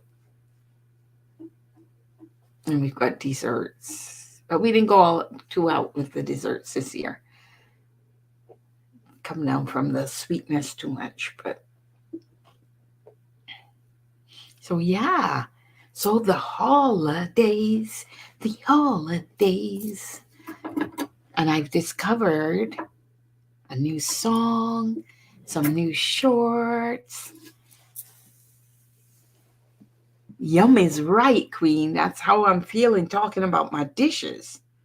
And people are listening and they're being shy. They won't jump on and tell me what they're going to be doing. So I have to assume not all of them are the cooks. They'll be the one eating the cooked food. But guys, don't be shy. Come on, jump on and let me know what you'll be doing, what you're looking forward to. Are you traveling as you listen? You know, will you be spending the time? We have an hour and a half left before the midnight hour, right?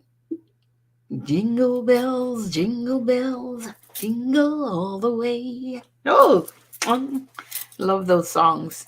And as I said, I was watching Harlequin Christmas movies, so lots of music, lots of songs were playing, lots of choirs and caroling and all of that, and amidst beautiful plots and storylines, you know. So and just being just sweet movies, so it's all good. And I've got and a friend that sent me the same friend I was telling, but sent me a whole list of movies that I can to grab and that she loved. So I'll be going through that list.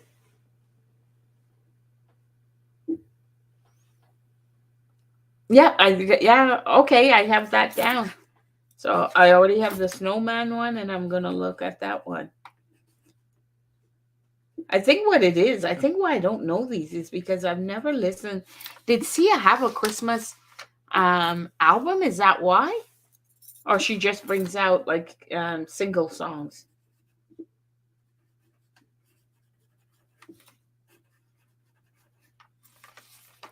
And I think that's why, because usually I get them like Carrie Underwood.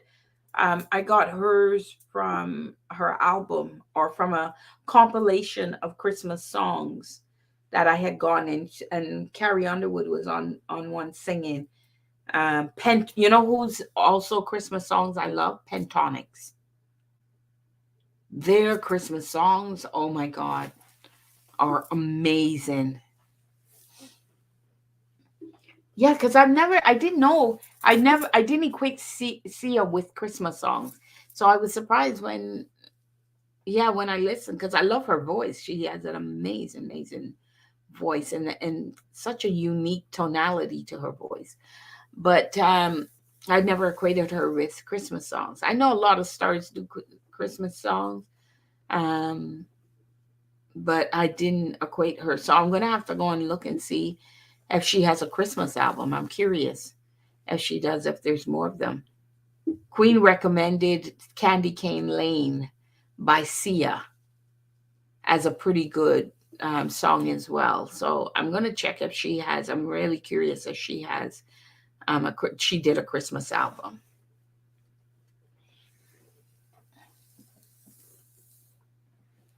So I have a lot of things. The other thing I'm going to catch up on is I don't know if people have heard of this, but I had so much fun with this as well. Is DJ Cassidy and his he does a whole series of compilations where his pass the mic things are amazing. They're so much fun, and you get to see so many singers, old and new, in these compilations that he does. They're on YouTube, DJ Cassidy.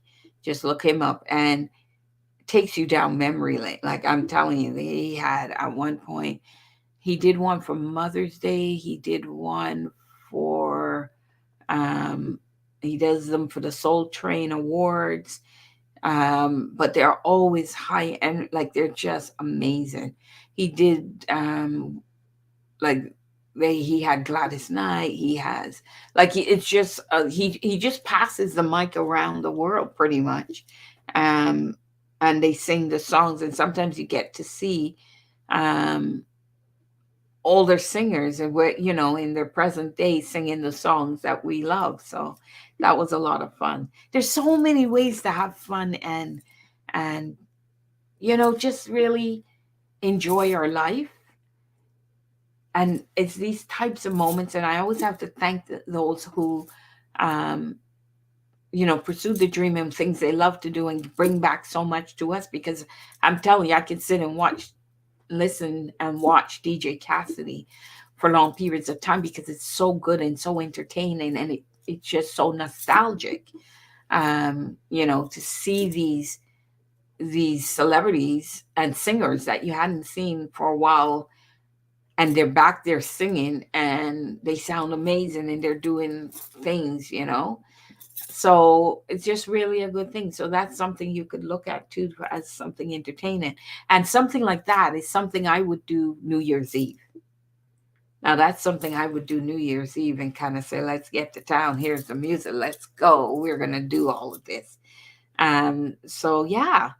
So just some things to enjoy the holiday and play. You can even, and then other thing you can do is like games, right? Like if you've got kids or thing, you can do charades.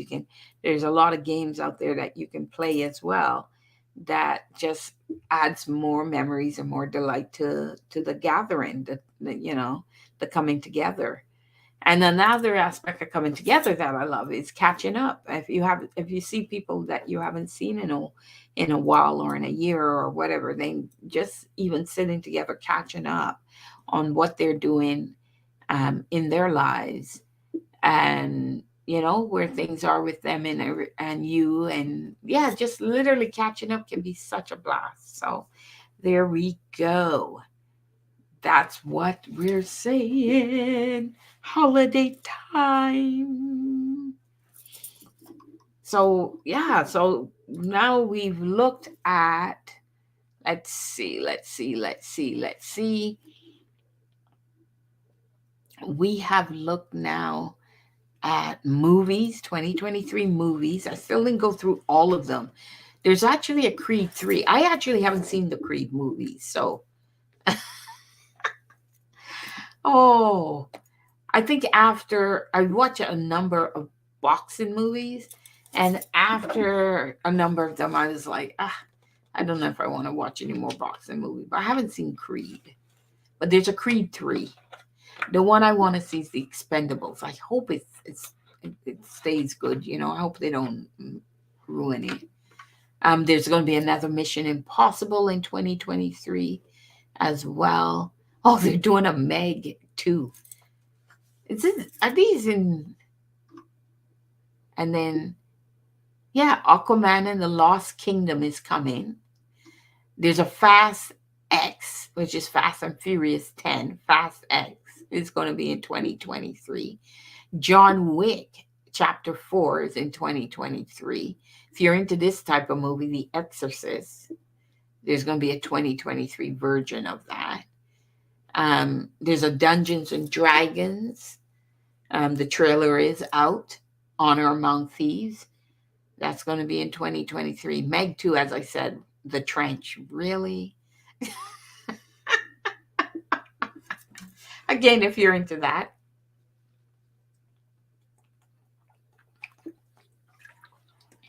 Shazam! Fury of the Gods will be in 2023.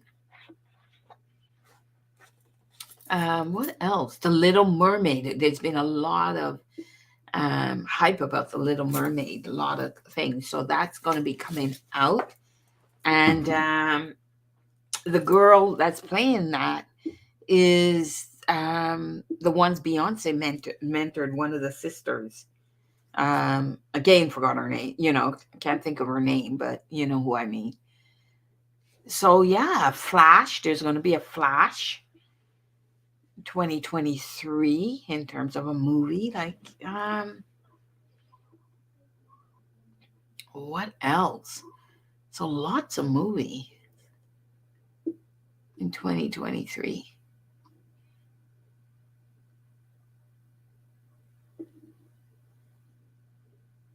There's a Star Trek 4 in 2023. Wow. I don't know. Yeah, there's a lot of movies coming out, and they always are, but it's going to be interesting to see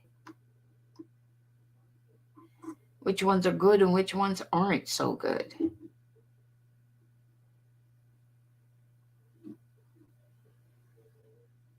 Hmm. Yeah. So lots to in terms of movies to keep in mind. Awesome. So for movie buffs like me, it's a good one. It's good to keep an eye on these things. So those are the movies that we can expect to see in 2023. Unblooming believable. Right? Unbelievable. 2022 is ending. It is ending. It is ending. It is ending. And just hours away from Christmas time. Just hours away. Mere hours. We are 1.5 hours away from Christmas. Awesome. Awesome.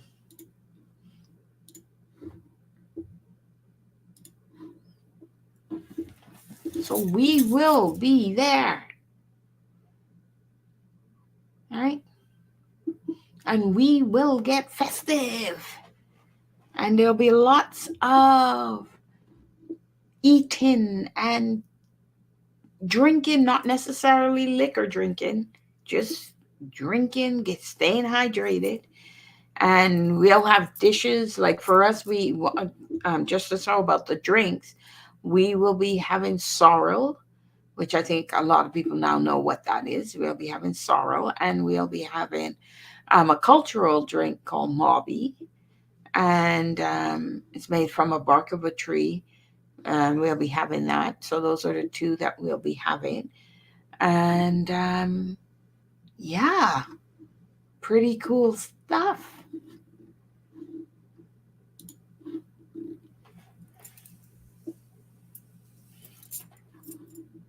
All right. So we'll be having, yeah. So I am curious as to what you guys are going to be doing, what you're looking forward about tomorrow. Is it just opening the presents or is watching other people open their presents? It could be, or it could be both. Is it who put up a tree? Queen, did you put do you guys have up a tree? And it's all decorated, and is it one of the like the new thing that I always chuckle about because is the Christmas trees where you pull that out, you plug it in, and off it goes. It's already decorated and lighted up. I think those are the coolest things. I've never bought one. I don't want to buy one because I if I'm going to put up a tree, I like the trouble of doing. And I have memories of where every year you pull out the lights and you plug it in, and your string isn't working because one light is out, and you've got to figure out which light is out to replace. The technology has since improved, but I remember those times every year. You pull it out and you got to figure out which light is not working. Uh, okay, you do have a tree. And did you decorate it fully yourself? Like, do you like that? Oh, nice. There's nothing like decorating. And you remember I told you Christmas is my mom's favorite season and holiday. And after things she had ornaments that were representative of all of us. So it was anyway. You'd go on the tree, and it was an experience because you'd be looking at the tree and go, "Oh, I remember this is so and so, and this is Netherbody." And so she had a very sentimental type of tree, But it was decorations you'd have to put up and decorations you have to take down, and a tree that you then have, because she had stopped buying the real trees at this point and was into the artificial ones. So then you've got to take the tree apart. And some of the trees now are much easier to take apart than before. But anyway, you have to take the tree apart, put those up, put up all the decorations and appropriately packaged and everything so they don't get damaged or anything like that. So yeah, these, the tree is a key part. I had a beautiful angel, and a couple of years ago it fell and broke, and that was heart wrenching because I don't think that I can get that angel back. It's just a beautiful angel, but it was one that was breakable, and it fell down. The bag fell down as we were cleaning the garage, and the way it fell, the angel fell out, and I heard crack, and I thought, oh, don't let me check, and it's broken. It was broken. So, but yeah, but the years we would put it up, we decorated, and then the big moment is putting something on the top of the tree, and we would either have a star or an angel. Yeah, yeah, it was very sad. It was very sad because it was a angel I had been looking for years, and when I saw it, I knew that was it. And then I protected, like, I had it bubbled wrap, all sorts of things. And in this one, just the way it was put away and the way it fell, it broke, and that was sad. I agree, Queen. But oh well. Um, we'll keep it there. So a lot of my ornaments that are treasure, and we usually too. The other things, when we put up decorations, we put up the lighted villages. So we have, and that was nice because we would accumulate pieces for the lighted village. But we haven't put them up in years. But we have them packed away and all that. But I look forward to when I'm able to put those things up to have, we'd have the lighted village, and then we'd have our ornaments. We have our something amazing going at the top of the tree. But we usually do like 5, 6 foot tree, not bigger than that. But I know people that do way bigger than that.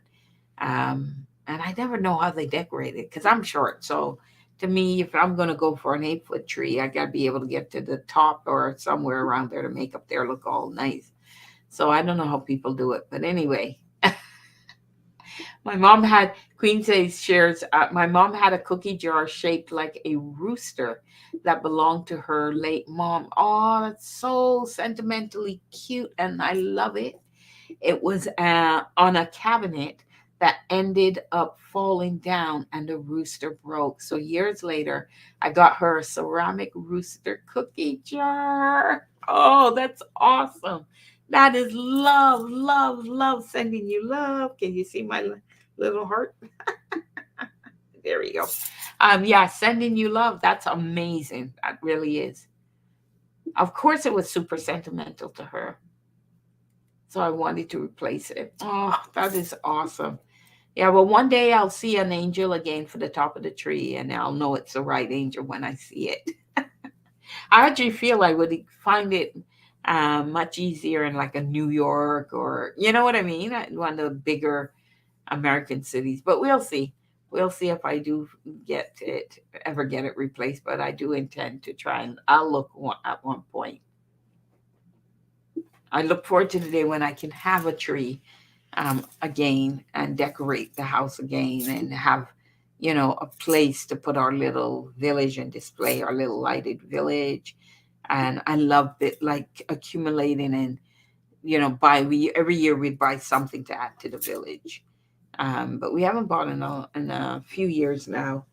In the last little while, we haven't, because we haven't been putting up those decorations. So, yeah, pretty cool. All the delights of the holiday season, all of the delights. Do you have who has a special um, drink or something that they make at Christmas? Anyone? So I told you my ours is sorrel and a drink called Mobby, from our island culture. So those are the drinks that we will have, and we look forward. Everybody looks forward to that. No, there isn't anybody that doesn't look forward to that. To having those drinks present. So and yeah, and they're very culturally based. So there you go. But ah, it's almost here. It's almost here. It's almost time. It's almost time. Keep us going. Keep us going. Uh, So yeah, jump on. All Hey guys, all you listening, jump on. If you're probably cooking. I bet you some of you too are listening as you're cooking or doing preparations. Like Queen said, they're doing gift wrapping, so they're listening as they do the gift wrapping. So that's pretty thing. So I'm sure some of you are doing some other things and are listening. And as long as I'm taking you down memory lane and good memories, and as I'm sharing mine, you're thinking of yours and going, yeah. In my podcast, as I was talking about the holiday season, I talked about, all the preps that you're doing, like all the time that goes into preparing. And growing up, we used to have a kids' table and we had the adult table. And the kids' table was always a blast because there was always something going on. And we were talking like if we were adults. You know how kids are. They start of yakking and they're talking and they have their own and they can and there's giggles and laughter coming from the kids' table. And there at the adult table, there's a lot of talking, a lot of talking, a lot of talking. But we had those sort of things. So as I was saying in my podcast, you've got to think about, bring up the kids' table, and then you got to think about seating and who sits where, and all that sort of stuff. And then there's always a time or someone in the family where you can't seat them together because they're like, salt and vinegar, and if you do, you're asking for trouble. Right. So I was talking about something, like that kind of scenario, and chuckling because there's always those sort of things that brings a little bit of animation to your Christmas day. So if you I hope some of you are thinking about these things and chuckling now and going, oh yeah, I remember when auntie this and or uncle this and uncle that.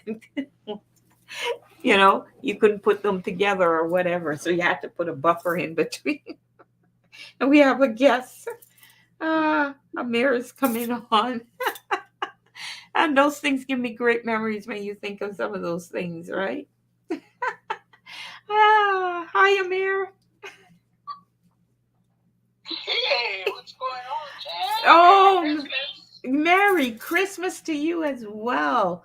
I am Thank just, you. I'm just here delighted going, man, in an hour and a bit, we will be into the Christmas day. I'll have to go and start thinking about well, I've already started some preparation. So tell me about your holiday and what you do and all of that. Do you celebrate it? Don't celebrate it? Catch me up. I don't celebrate it religiously. We celebrate traditionally. You know what I mean? Yeah. Receives a gift. I want to give, and I want somebody give me a gift. Perfect. I take it. I enjoy it. But I like to give. You like to give. That is awesome. And so did you hear when I said, were you on when I said one of my favorite memories is and what I loved was the gift wrapping? No, I wasn't. I missed that. Okay, I love the give. So here's the thing: since you love to give, I love the gift wrapping, and the way I used to look at it. I used to wrap all the gifts when I was a kid, and I loved it. And every line, like so you put a gift in a for the paper to come, and every fold of that paper, and every tape, and every bow, and every ribbon was done with love. Like there was so much love put into that wrapping, and I love that when it came, it was ended up perfect. And then when people it was okay if they ripped it apart. It was okay. Some people I noticed would rip it apart. Some people would take away every piece of tape and take care in opening up the gifting. And I used to notice all of those, but the delight I had was in actually when I'm wrapping it because my love for that person was in the wrapping. You know what I mean? Oh, we lost Amir. Jump back in, Amir. I don't know what happened. We lost you. But yeah, so Amir brought me back to that memory of where he loves giving. And that's awesome. And he loves receiving gifts as well. So I love when we see these, the dynamics and the differences in everybody through these conversations. I'm not sure what happened, Amir. We seem to have lost you, but if you want to jump back on, that's okay. By all means, do. But yeah, so there was a different perspective coming on. Queen also tells us that sometimes I'll make. How do you pronounce that? Gewin? It's a German spiced hot wine. It translates to glow wine. Oh man, the things I learn, I tell you. Oh, this is why I love what I do. I'm telling you, I have the best role. I love doing this stuff because the more you connect with people, the more you learn all of these different things. So, glow wine, it's pronounced like glue wine. Glue wine. Okay. So, that's a drink that Queen makes and they have at their table. Glühwein. Okay, Glühwein. Yeah, because it's German. That makes sense. Yeah, Glühwein. It's pronounced Glühwein, and it's a German spiced hot wine. Awesome. So I have to look that up. You're giving me all these things to look up. I love it because I'm the type I would look and see what do I need to make it, right, and then see if I can make it. Yeah, okay.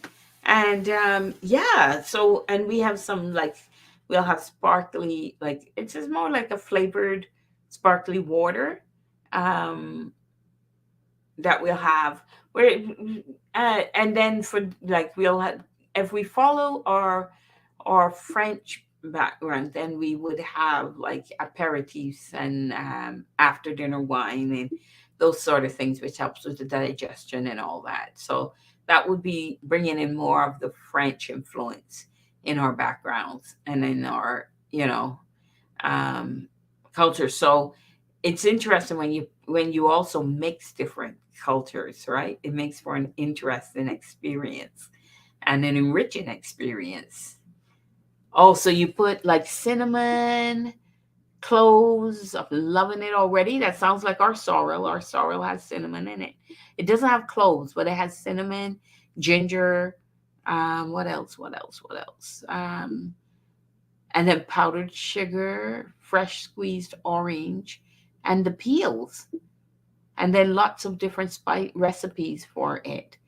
Okay, I'm gonna look it up because if I can make it, I'll maybe try and make it for New Year just to kind of have something different, see how it tastes. I don't know. Oh wow, I will look that up and see what I have to do to make it. Queen says there's lots of different recipes that so it can be made differently. Glühwein. Huh. And it's spiced, right? So is it sweet or is it what kind of flavor do you get? Does it become is it a sweet drink? You said it's hot, right? So it's like a cider type drink. Because cider is like that. There's different recipes for cider, apple cider or hot cider drinks.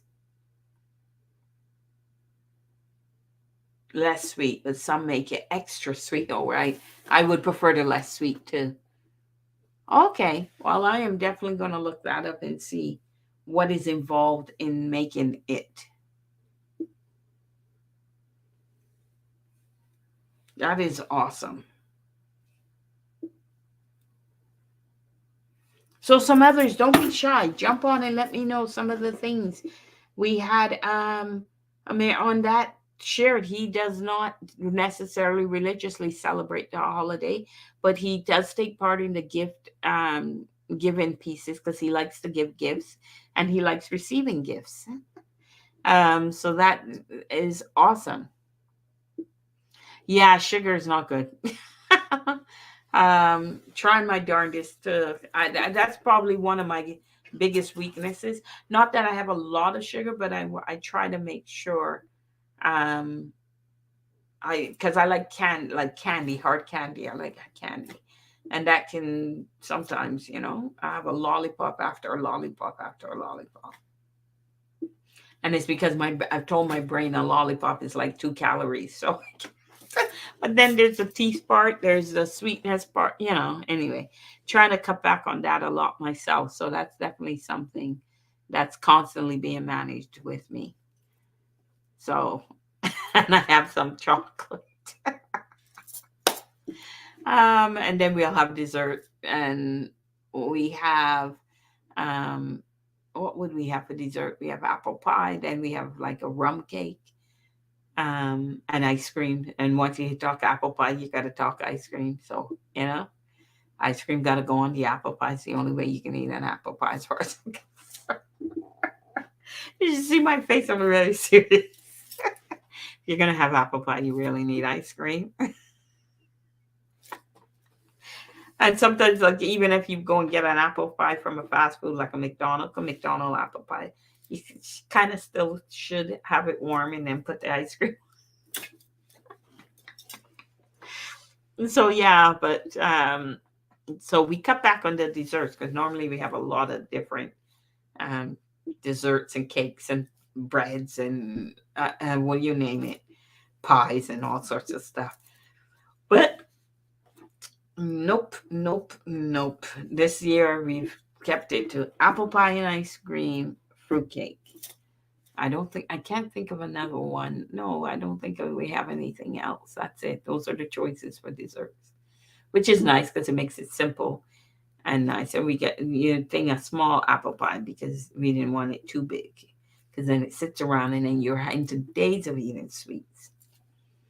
So we've tried to be very modest on the naughty things, not to eradicate them, but just to be modest. And then we focus more on the meal side of things. But the meal is not going to be a problem for me because I said I'll cook it, but I'm not going to eat a lot. It's simply because it becomes too much of food. I've been around it. I've been cooking it. I've been massaging. I've been tasting. But I'm done. You guys go and eat and enjoy, but eat it while it's hot because I hate microwaving my food when I've cooked it. I prefer people to eat it hot and don't have to microwave or heat my food, please. Thank you very much. So those are some of them. You just saw my anal side. Well, come on, think of it. If you spend the time preparing a meal, like, could you see Ramsey giving you a meal and then you get up and go to Ramsey and say, "Oh, sorry," and go to Ramsey and say, "Can you microwave this?" I think you'd snap your head. So I'm a bit of the same way. If I'm gonna go to trouble of cooking it and I'm gonna make sure that it's there hot, then I need you to come and sit down and eat it while it's hot and not leave it, let it go cold, and then say you're microwaving it, because then it doesn't quite come out the same way. And you're not really eating the food I prepared. So that's my kind of and I do it, as I said, put love into that. I want you to eat it while it's hot and get the real flavors of it. So yeah. So oh my goodness, we're almost at an hour away. And that last hour is going to go really, really, really, really quick. That's a funny thing, eh? It's going to thing and then it's going to go quick and you're going to be like, oh my God, that went too quick. How is it that we're at the end already? But that's how it's going to go. It always goes that way. It always goes that way. It always goes that way. And I got to stay awake and everything like that. And I don't know why. I don't know if it's this sweater. Maybe I need to take off this sweater, but I am thirsty and I am dehydrated and I keep drinking. And that's good that I keep drinking, but drink. Just give me a sec while I drink.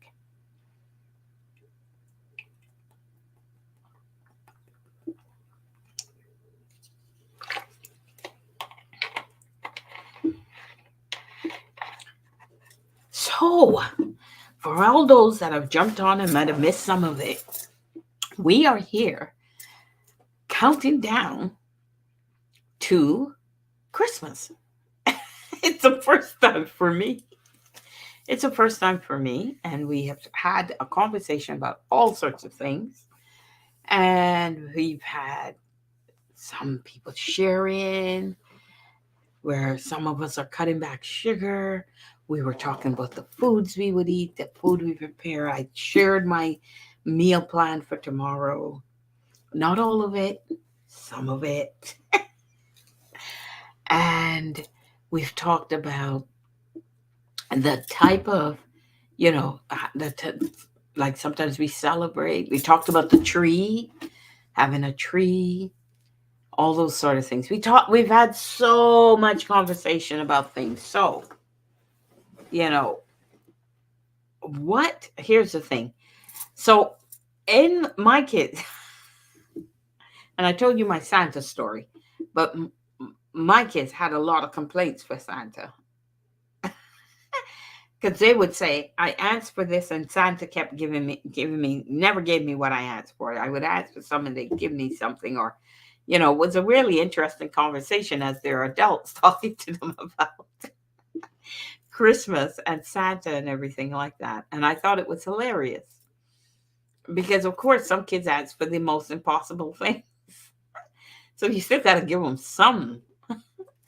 So they'd complain then and say, well, I asked for this and I got this instead or something.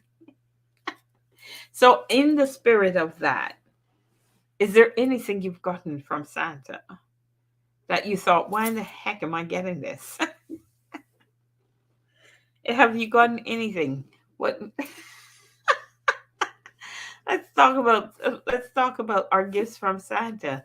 What jump on, tell me a funny story about a gift like something you asked for and you got something else instead. Because I'm telling you, and I was laughing my arse off because I mean this was a long-winded complaint from the kids about. I was like, but Santa, Santa gave you what you needed, not necessarily what you wanted. He gave you what you needed. But yeah, so it was pretty funny though when we were having that conversation. We were in stitches. We really, and of course they now know that Santa was me. So it becomes even funnier. And it's like, Mom, get it right, man. When I said this, yeah, I get a doll or something.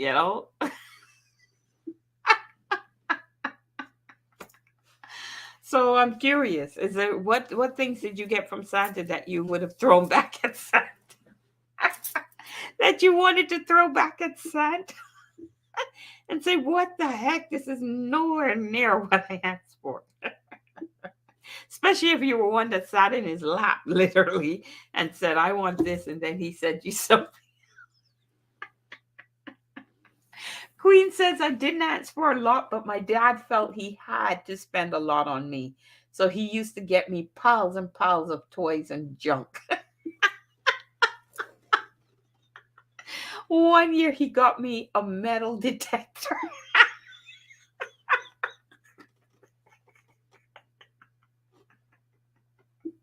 I love it. But Queen, then a metal detector is good. You can go out and hopefully find a fortune. And I know I'm being so silly right.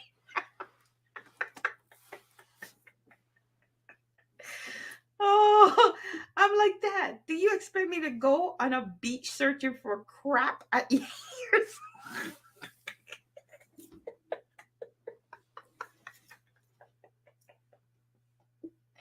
Oh, and I can tell you as a parent, those are the conversations that are precious.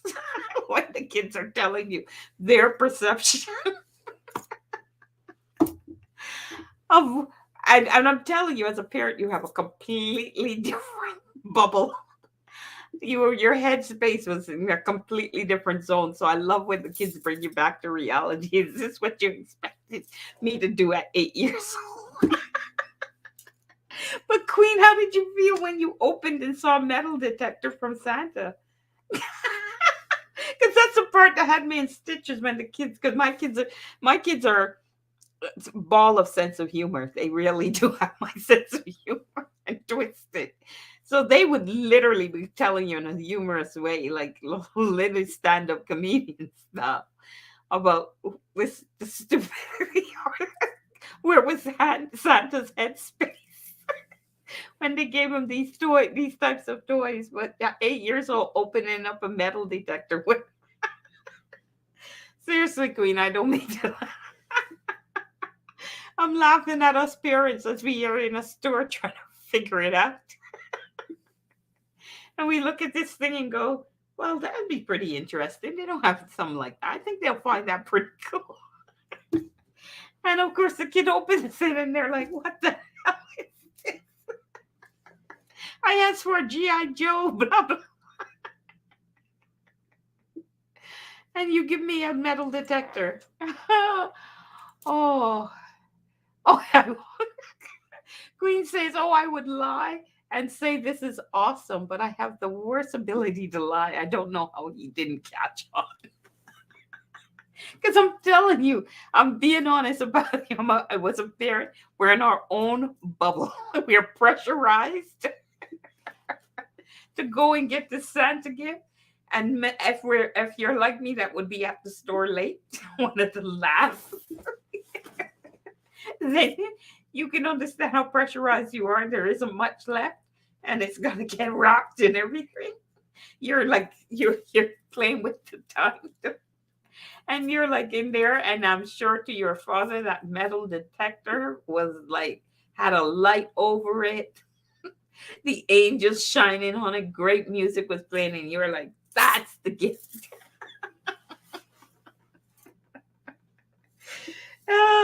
And then your poor child he has to open it and go, what does this have to do with what I asked?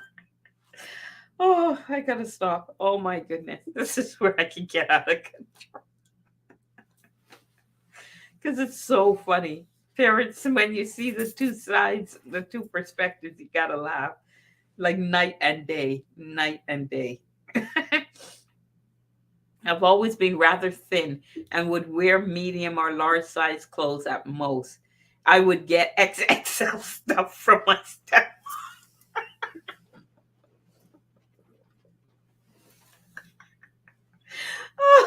But I have to ask, Queen, was that in the day when people, the kids were wearing everything extra large though? There was a trend at one point where the pants were so big. Are you sure they weren't just being trendy with the ties?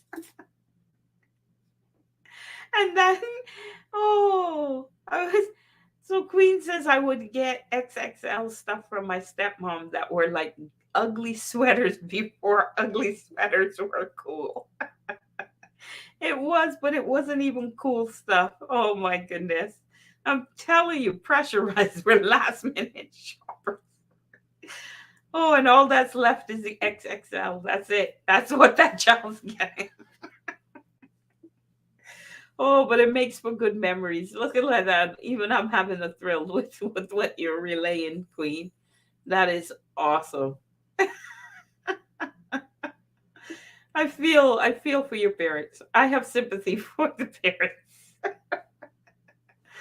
Oh, and I appreciate the child's perspective. What the heck? Exactly. It sure does make great memories. You have to laugh at that stuff. Thanks for sharing, because I'm telling you that made my that made my night. What we parents do to our kids. Oh, Santa! I asked for this and I got a metal detector. The thing is though, I'm laughing, but I think I would have thought 8 years. This is the again parent mindset. I would have thought an 8-year-old would think a metal detector was pretty darn cool. That's how you're thinking, but then the kid opens it and it's like, what the heck am I supposed to do with this? Uh, and I do hear they detect more junk than they detect anything. Oh, I don't know. That's hilarious. Oh, they made my dad with that one. But what brought this on is me talking about the disparity between, what they're asking Santa for and what they're actually getting. And I commend those who got what they actually asked for, because most of the time I found it isn't what they asked for. Because they a lot of times kids ask for like the darndest things, and you think, where am I supposed to get this? Unless they say go and get exactly XYZ, it's called. Go and get exactly that. If they put it in a generalized state, like I want a toy engine, more than likely they're going to get some variation of that. And it's not going to be what they had in mind. And they're going to be like, whoa, Santa got it wrong. Oh, and all I have to say, you've got it wrong when the kids would rather get his lump of coal than the gift that they got. Oh, it's true. It's true. It's true. That's why the consumerism aspect of things is a gift giving. Just forget it, man. Oh, just forget it. If they say I want X, then you go get them X. If they put it in a general thing, forget it. That's why a lot of people give the gift, the gift cards, right? That's why a lot of people give them, because they want to let them go and get it for themselves, right? Because it's quite different. But anyway, pretty funny stuff. Oh, I've had those moments, trust me, because my kids have communicated back to me their horror and the nonsense, and they would think, "Oh my goodness, Santa really is getting old." Oh, lots of fun, lots of fun. That's for sure. That's what makes the holiday so truly festive and funny as heck, because we build these memories that we can laugh at later with such affection. And even talking about it, you get so close to the kids. Like having that conversation with your dad and your stepmom would be really hilarious now. And I think you'll find it brings you so much closer together, just sharing some of those memories and your view. And as I said, I love to talk to the young adults where they're reflecting on their perspective of of a time when they were young, and you really start to see how very different the parents' view is from the child's view. And when you get to reconcile those differences and just your perspective versus there, it just creates a greater bond. So I love having those moments, and Christmas and the Christmas time is an opportunity for that. Yeah, parents are so hard to buy for. The reason parents are hard to buy for, and I said it earlier, is because as you get older, the less you need. So parents become hard to buy for because there isn't much that they actually truly need. All right, there might be some things, but usually not so much. I'm into that. I don't care if you give me a gift or not, because I probably don't really need it. You know, um, and if I do, I'll just say this is something I specifically need, because I need, like let's say you're on this wellness thing, so you ask for a juicer because now you can save money and juice yourself and stay healthy and have it embedded more fully into your lifestyle. So those are very concrete things, but then there's times where they're not so concrete, they're very generalized, and then you try to fulfill it, but it's short of something, and you don't know what. So you get this disparity of thinking. So yeah, parents are hard to buy for because they need less and less. I got my dad a kneel and sit-in bench for the garden. Okay, they're pretty cool because he loves his garden, but will he actually use it or like it? No clue. Uh, that's a chance you take. But I haven't been like doing gardening and all that. Those kneeling things are like the bomb. They truly are. Um, Great things. So, and as you get older too, staying on your knees has its toll. So, hopefully, he'll see it from that perspective. And yes, I love giving gifts. Yeah, definitely. Um, love giving gifts. Love seeing them open. Love seeing that they brought something to the person that you gave it to. That they feel they could use it. They've always wanted to want these types of things. But sometimes you don't know. You shoot in the dark and you're off a bit. So that's okay too. So yeah. Oh, so that was a nice laugh. That was a great um a great part of this stream. Thank you for that, Queen. But yeah, and that was just on asking about the gift Santa gives you and gift giving. I'm not as into gift giving because we have more older adults in our family than younger adults. And the older adults doesn't need much. They don't really need anything. Um, so so yeah, so they become harder to buy for. So I prefer to buy when I know they actually need it and they say to me, I need this. Then I'll go out and thing it. But other than that, it's yeah, to just go and buy for them doesn't make sense. It becomes harder and harder at the older they get. So I get all of that. I seriously get all of that. But so yeah, so now we are talking about Santa's gifts and how they were for you. Like, did you like all your Santa gifts, or there were some that you really didn't like, or you're thinking, what in the world? Santa's lost his mind, or he's giving me the wrong gift. It's very possible. So jump on and share and let me know about those things if you can. Don't be shy. Just jump on, even if it's to say hello and just to say, you know, holiday time. We've got we're into our getting close to our 45-minute mark. So it's really coming down. The time is really coming down. How exciting. And then we're gonna have a Merry Christmas.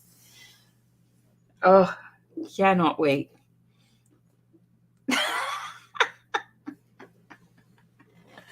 Oh, and I'll probably go to bed early tomorrow because I'll be function. Well, I always function on low sleep anyway. Um, Even though I'm doing better than I did was used to be doing. Um, but still. So Queen says my nephew told his aunt that he wanted a cowboy shirt last year. He opened up his gift and was like, "What the heck is this?"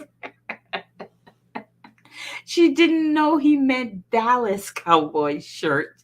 She got him like a button down rodeo shirt.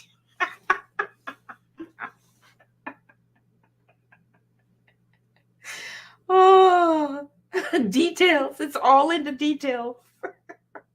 It's all in the details.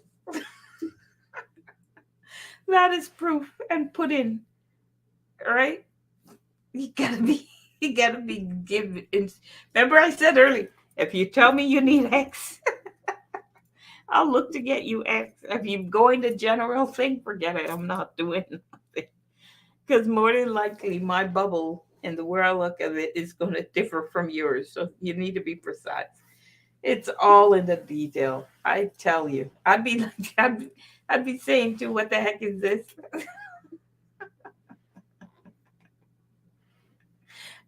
Cowboy shirts, new general. What does that mean? What type of cowboy shirt? There's all sorts. So yeah, the devil's in the detail, right? So he can't complain. He wasn't detailed enough. He got a cowboy shirt. I agree. A rodeo shirt is is a cowboy shirt. Definitely agree. That is hilarious. Oh, Christmas, Christmas, Christmas. You gotta love the Christmas, Christmas, Christmas. Oh my goodness. And what would it be? So it's Christmas Eve. The other thing with Christmas Eve is Santa coming down. So how many of you still do the cookies and the milk? Um, I remember, I'll give you a story about this. I remember we were going to be spending Christmas with my mom, and we were going there the Christmas Eve. We were going to arrive at her on the Eve and sleep over. And the kids were in a hoot over it, like meaning not really wanting to do it. And lo and behold, finally, when we delved deeper into why they didn't want to, it was because our house had a fireplace. My mom's house doesn't have a fireplace, and without a fireplace, how is Santa going to get to them? He needs a fireplace. Um, so we had to come up with, oh, Santa's very, if they you don't have a fireplace, he makes the fireplace, comes down when he leaves, the fireplace closes back up, but he finds a way each and every time. And that was funny as heck, but it just shows you sometimes you can get into some real difficult, because that was their worry, was we don't want to go by, can't we go tomorrow? And it came out to realize they didn't want to go on Christmas Day. They wanted to go on Christmas Day because then they are assured their home where their fireplace is and where they know Santa can come down.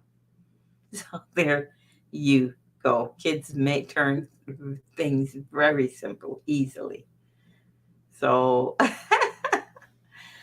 so that's one of the situations I had to deal with. And we got over that. We stayed the night. We went by my mom's earlier. We stayed the night and all of that. We left out the cookies and the cream, um, and did all those sort of things. And then lo and behold, the next day, their presents from Santa were under the tree. Miracles do happen. They really do. Something miraculous happened in the Nana's home. So there you go. Oh my goodness. Jump on and let me know. Here are the questions that I have that I would like you to share if you can. Is do you celebrate? Don't if you do, are you visiting relatives? Are you the one cooking? What do you like about the season? What don't you like about the season? All of these are conversations that we've been touching on, and conversations we've been touching on as you listen. So, someone be brave. Be brave. If you are the next visitor guest on the show, um, and you jump on, then we can chat it up, and I will, as a guest, give you a little gift, because we love gift giving, and that's what it's all about. So, anyway, jump on and share your thoughts on the holiday and what you're looking forward to, what you're doing for the holiday. Are you having a big family together? What about, here's one that we talk about with Christmas, when you have like different family, like let's say, your children have to think about their in-laws and all these logistics. How do you decide where you're getting together? Or are you alternating? Like when you have those types, or some of the kids are not in the same vicinity as you, and they would have to travel in. Like, how do you deal with all those different logistics for the Christmas day? Share with me. Jump on, share if you have an answer to that, or you want to give me some insights. But I always find those things to be interesting, because you have different dynamics. So I know some people would say we alternate. One year we'll spend it with my husband's family, the next year is with my family, and back and forth and stuff. And others have it even more stabilized than just that. So, just think about those things. And if you want to jump on and share, by all means, jump on and share. Um,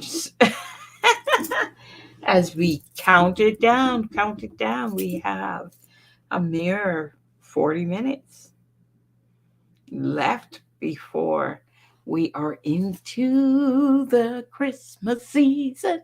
Into the Christmas season. Yeah. Or the Christmas day. Yeah. Woo, woo, woo, woo, woo, woo, woo. Oh, just getting excited. A little excited now on the season. And we have a guest who is brave to jump in. We will be talking with Andrew in one. And here we go. Hey, Andrew. Hey, gorgeous. Oh, thank you, thank you, thank you. How are you today? Well, yeah. It's part of the question I have. Why are you excited for Christmas? I'm excited because it is my mother's favorite holiday. That's number one. Hey, that's enough. That's enough. That's plenty. So it has sentimental value. Yes, for sure. Yeah. It's not just religious, and I get it. No. Like, there's a certain point. I hate Christmas. I really hate it. Okay, tell me about that. You see how you get excited about that. Tell me about that. Share what you want to share. Why do you hate it that much? The past 10 years, every Christmas, it's either I'm sleeping on the streets, I'm living under a bridge, or I'm drunk off my ass, or I just getting my heart broken. Like every Christmas, I hate this time of the year. I really do. And right now, I'm losing my house, so I really this time of the year, I really just loathe. Like I really hate it, and there's nothing fun to it for me. Like every time I walk down the street, I see all these people like doing their stuff. I want to burn it. Like I honestly want to just burn it and be like Michael Myers on Halloween. Halloween's honestly my favorite holiday since I was a child. But like it makes more sense now that I don't get it. I don't want it. I don't need it. And I'm sick of it. So I've always been interested of why. Like, why are you excited? Oh, people give you gifts? What do you fucking do? No, that's not why. No, I know. Yeah. Like, people come over, we're joyful, and it's like, oh, what do you fucking do?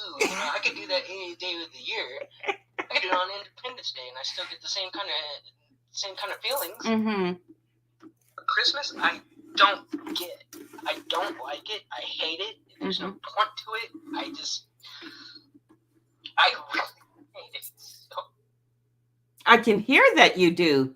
And do you believe here's something because and I'm gonna get because I think because and my mom's here. My mom is visiting, and I was actually this year I was supposed to um, go away and just have a rustic season, right?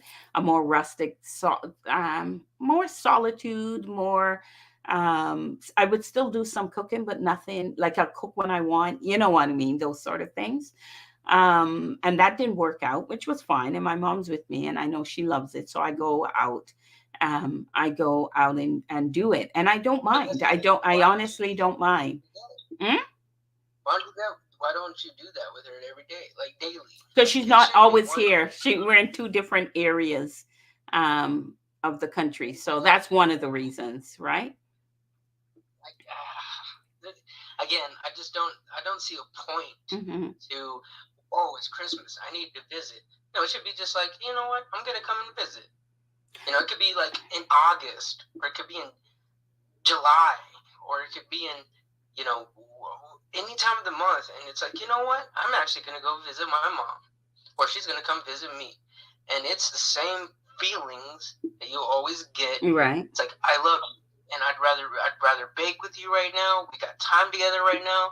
Why is it always like, oh, we have a certain time of the year that we just prepare for this, and it's just so. But I think people do that throughout the year. I Not think, organic. yeah, I think people do that throughout the year because Valentine's is. I could say the same thing about Valentine's Day. Why that one day that all of a sudden love is important. Love should be there all through the Exactly. year, right? Why So don't husbands do that throughout all the year? exactly. So I hear where you're coming from. I'm totally supportive of what you're saying, right?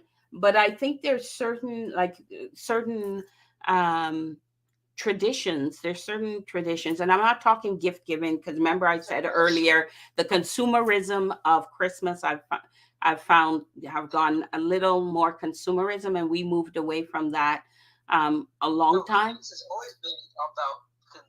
Yeah, It's but always been it got I think capitalism. it got in a If you go little back, in the last few I'm years. I sorry. think it got a little worse than like it got more and more and more as time went on. Since like the 80s, Mm-hmm. it's gotten worse. Yes, It's yeah. gotten way worse. And let's not kid around the pony, because I don't like to sugarcoat shit. Mm-hmm. It's been this way since Christmas began, since the tradition of quote unquote Christmas. Mm-hmm. And we can go all the way back in history. Now, before then, it wasn't even about that. It wasn't Yep. even about present. No, It wasn't. presents only came up in the 20th, like in the thing, and then it got and then because of course That's companies and stores make a lot of money from it and things. So we can talk about the economic aspects of what drove the consumerism. agreed. But a It's lot of not about people that. have You have to protested have the about that. consumerism. There's like I know a It's lot of about people that don't do the consumerism anymore. I know a lot of people that don't. They've literally stopped, right? So get people on have it. seen and protested it, but I think there's still certain traditions Well, that like should. go to Hanukkah. Hanukkah. Okay, You know, Hanukkah. Yeah. Hanukkah is 9 days of just a family actually being together, doing their one night of light. Let's light this one candle. Like, I'd rather respect that Mm-hmm. before I respect anything of Christmas. At least they have tradition that goes back thousands of years, not just the last 100, 200 years. Mm-hmm. Oh, what we fucking do, like of Santa Claus and elves and all this. Like, I lost hope when I was probably about 12. But that's the part that concerns me is losing is you losing hope. That actually saddens me. No, beyond Christmas, forget Christmas. Let's admit for a minute, forget Christmas for 2 seconds. I know we're counting down to it, and that's why I did this show. But um, what thing is you losing hope? And just Don't care. who doesn't Let's care? be honest. People just don't care. People are only self-centered. I don't They believe only that. want I'm not peace. self-centered. I know it. I know it for a fact. I'm 32 years old. Mm-hmm. I've lived through it all. I've seen it all. Been through it all. Mm-hmm. I was homeless for 3 years. I lived on the streets. I've been in the homeless shelters. Mm-hmm. I got help from AA. I got help from ministries. I've seen it all, done it all, seen the churches, done it. You can throw anything you want at me, and I guarantee you I'll have something to come right back at you. No, but we're not. But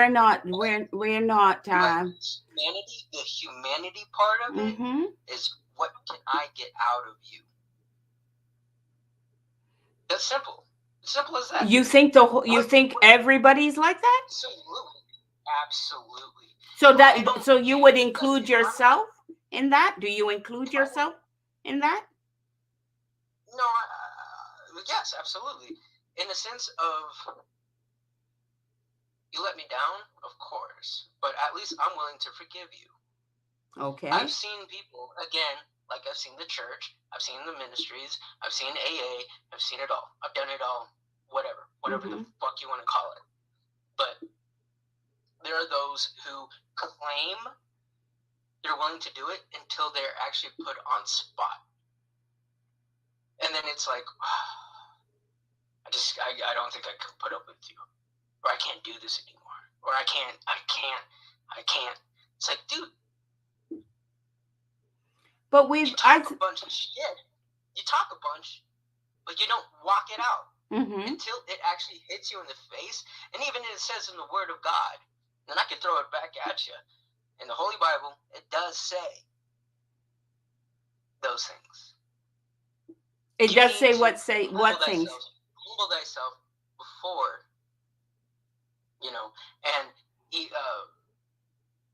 with especially with being a believer, and I take that with concern of somebody who's actually going to walk like Christ. He didn't ask for anything. He didn't want anything. He even said, I am the Savior who, I don't have a bed to sleep on. I sleep on a rock. You know what I mean? And yet people want to judge me, about, oh, well, you just can't live up to my expectations. What are your expectations? What are your expectations? Well, what are you don't obviously live to what you want to believe.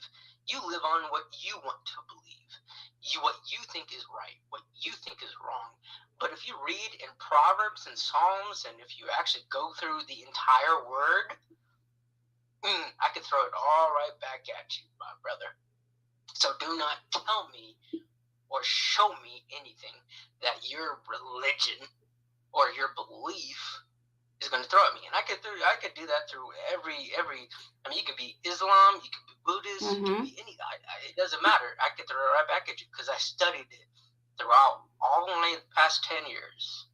Yeah, but there's a lot of people out there, Andrew, that have also studied it, and there are, we're living in under societal laws and under societal systems that put us in a certain way. But what I wouldn't subscribe to is that everybody is like that. Is everybody living in a particular system and have to see Well, no, it's not a system. It's their own thoughts. It's their own person. It's dumb. It's dumb. I don't have to believe into the system. I hate our system. I honestly don't believe in our government. I never have. I'm a libertarian. I believe that our government is only here to do one or two jobs. One, to protect and to serve. Second is not to tell what the public is to do, to say, or what they are to do with their lives. I think that thing is being skewed a bit. What you're saying, I think the government is getting into the aspect of telling us what to do with our lives, and they're using technology as a rationale for why they should tell us what to do. Almost 100 years now. They have.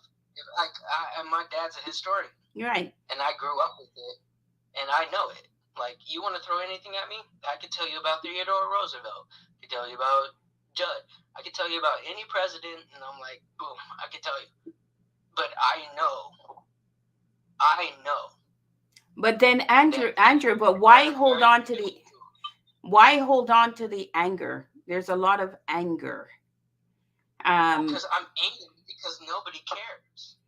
But I don't think you're. I absolutely. That doesn't mean that they change. I think the only thing I'm protesting, Andrew, is the generalization that nobody cares. I think there's a lot of caring people out there. I think the media. No, listen to me. I think there's a lot of caring people out there. I don't think it's everybody. Don't get me wrong. I don't think it's everybody. I think we've just gone through. We were in a very me thing, but I think coming out of COVID, a lot of people. I think we were living a me. I think the society everything was about me. I've seen that change. No, it hasn't changed. It hasn't changed since 2011. Since 2011, I've been homeless. I've had to struggle. I've actually fought my way through to actually I have my own house now. But now I'm going to lose it because people are all about me. They want more. They want something more. And it's just like, I can't afford that. It's always about me, me, me, me, me. I'm sorry. What you're struggling with, too bad. I want mine. So I've actually struggled with this concept for the past almost 12 years. And people are only concerned about themselves. Me, mine, now. If you don't expect to, they'll be pitiful until the point where it's like, I want mine. I know, but when you say people, who do you mean people? Because dealing with, if you're talking about dealing with funders, I can agree with you. Their laws, the papers you sign, huh? Sin is sin. Sin is sin. And it roots deep within each and every one of us. And if you're a believer, or if you believe in anything, you know that we are not the righteous. We are the wicked. We are all, if we humble ourselves and bring ourselves to a point of saying, you know what, I need to be better, then we should do it. Boom. Okay, and I believe that we are actually spiritual beings having a human experience, Andrew. So I am not one that believes that we're humans having, it with a spirit.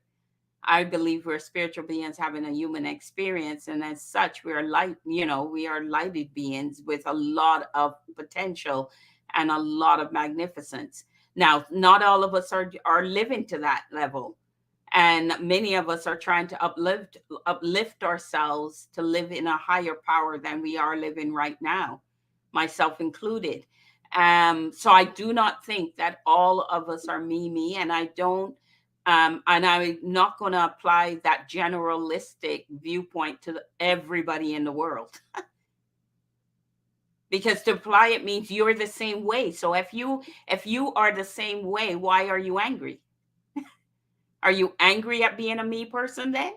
If you truly believe what you're telling me, then you're telling me that you yourself, and I'm just going by the language you're using and the generalizations you're making, then you're telling me that you're also that me opportunistic type of person you're talking about. And if you are, then why are you angry?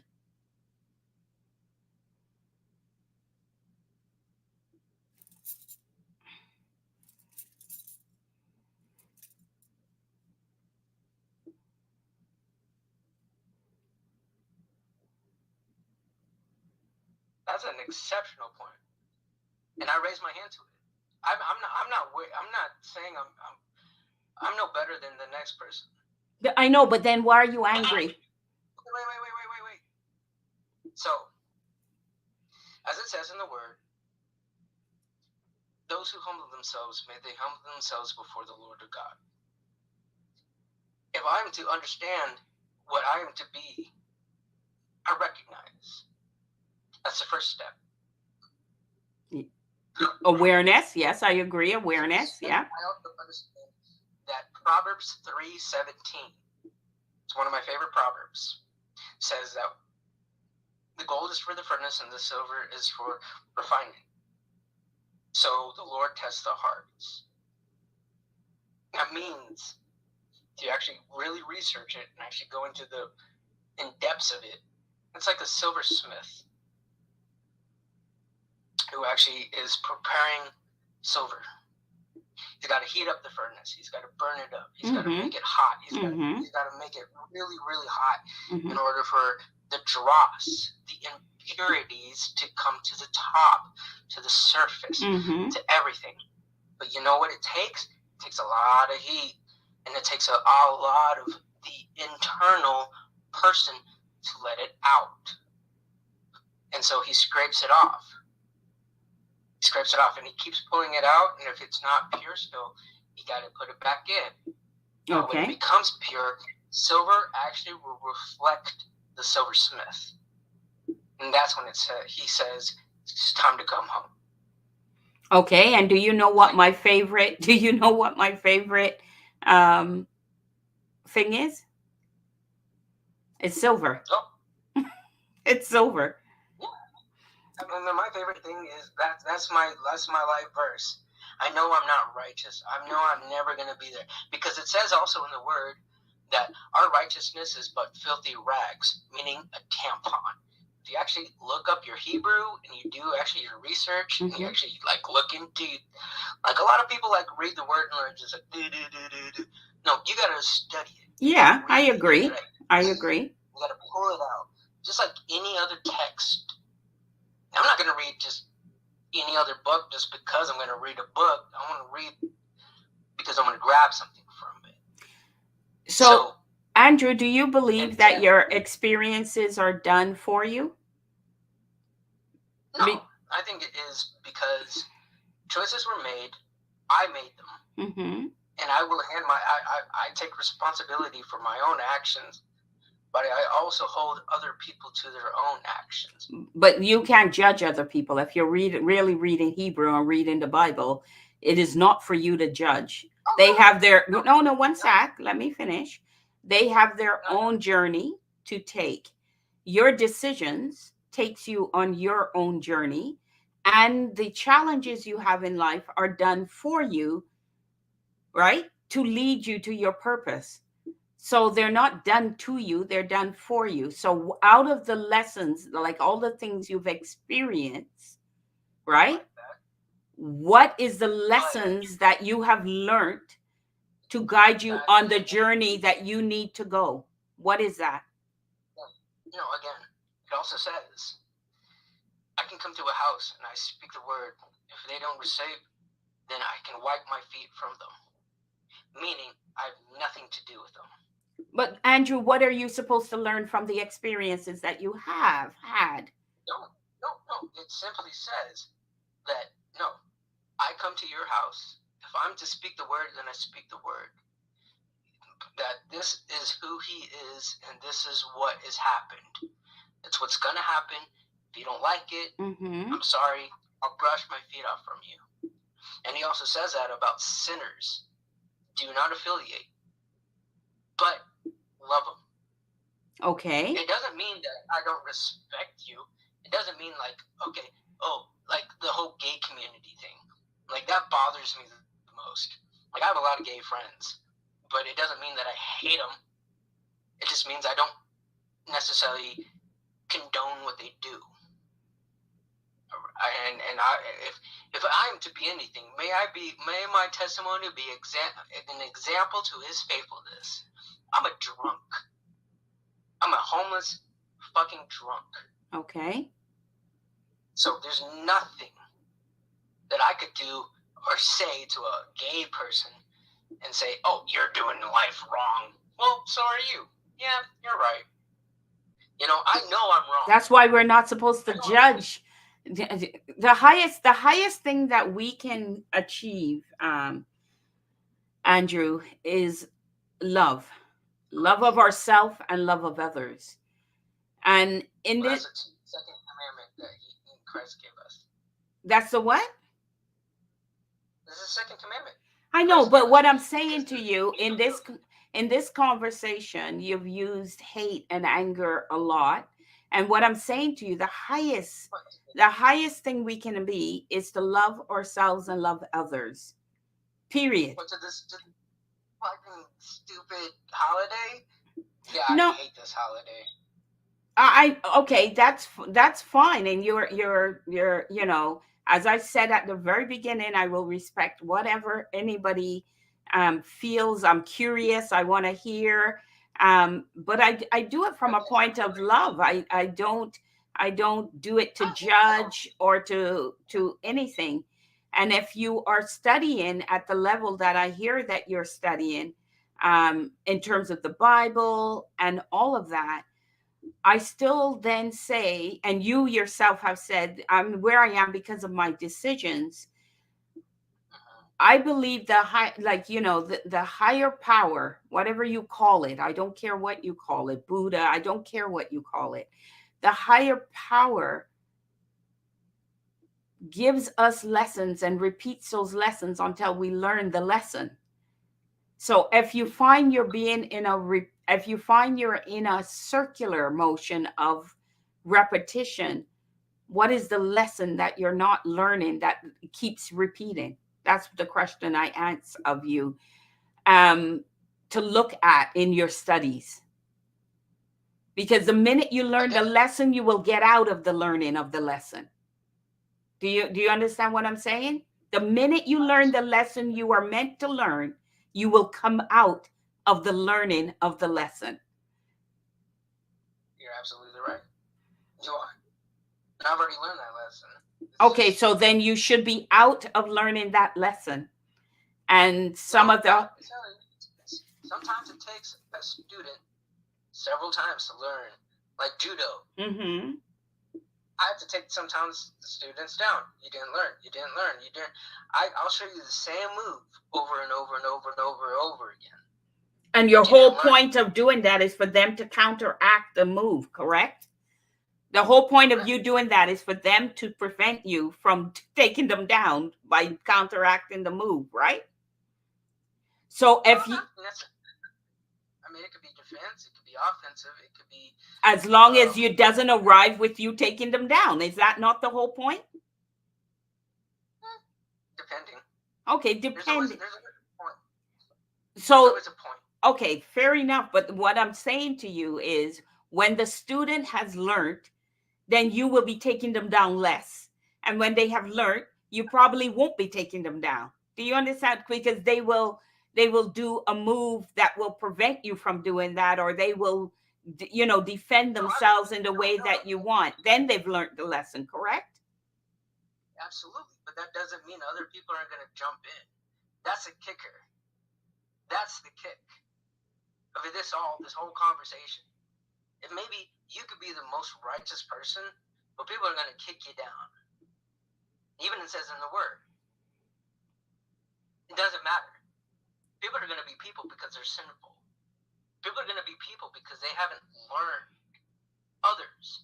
Maybe I've learned, but others might not have learned their own lesson. I know, but why are you bringing, okay, if you, okay, I'm listening. I only got a few minutes. Okay, go ahead.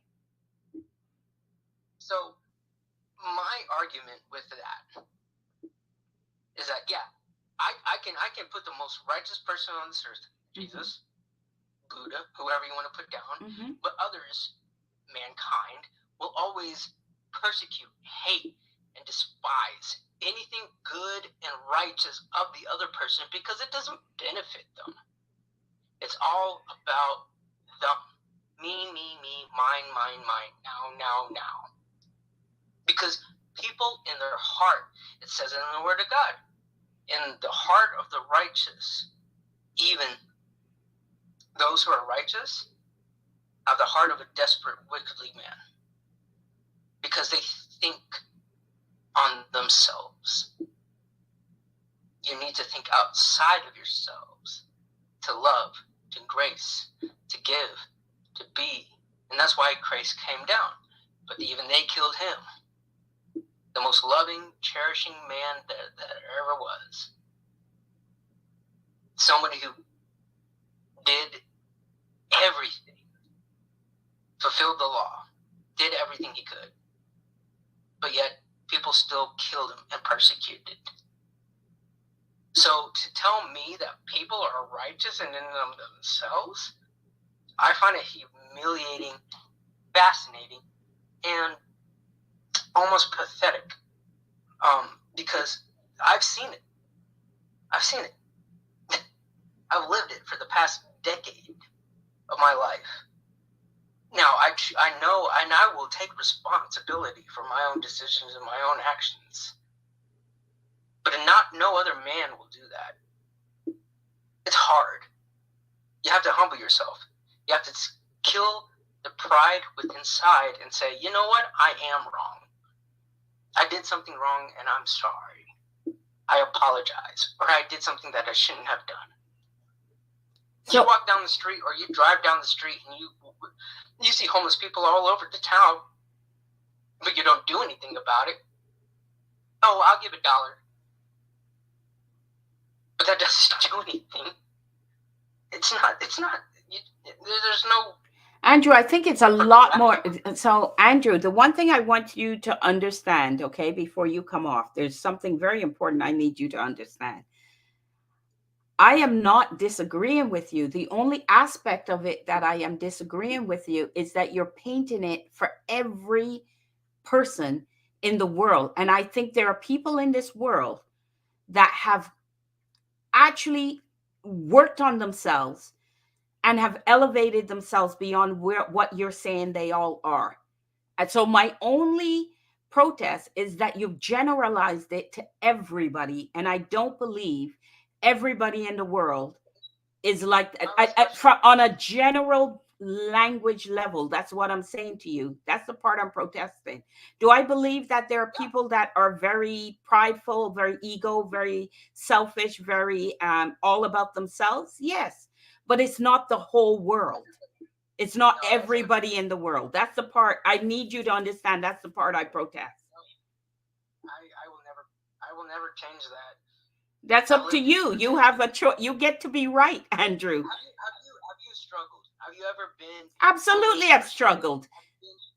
Have you been onto the point of being broke, to the point of living out of trash cans, actually diving into dumpsters and living out of, trying to panhandle just for food, and actually people are like, oh, you're just gonna try to get drunk, and it's like, no, I'm actually just trying to get food, dude.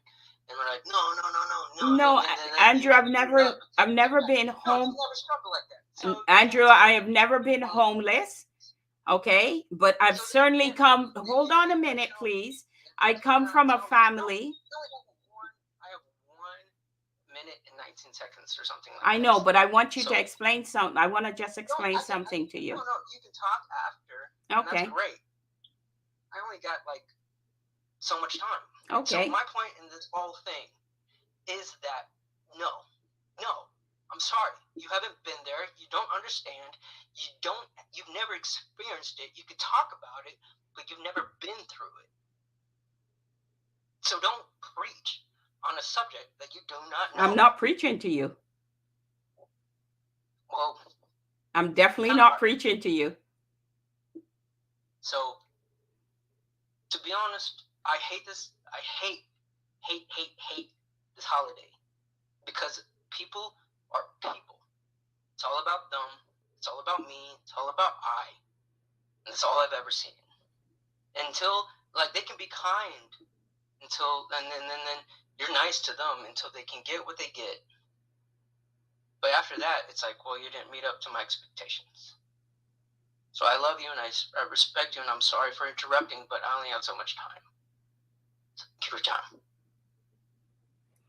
So that was a very interesting. We were just speaking with Andrew, um, and it's actually very sad because from the perspective, I feel thing for Andrew because obviously he's been through some hard times.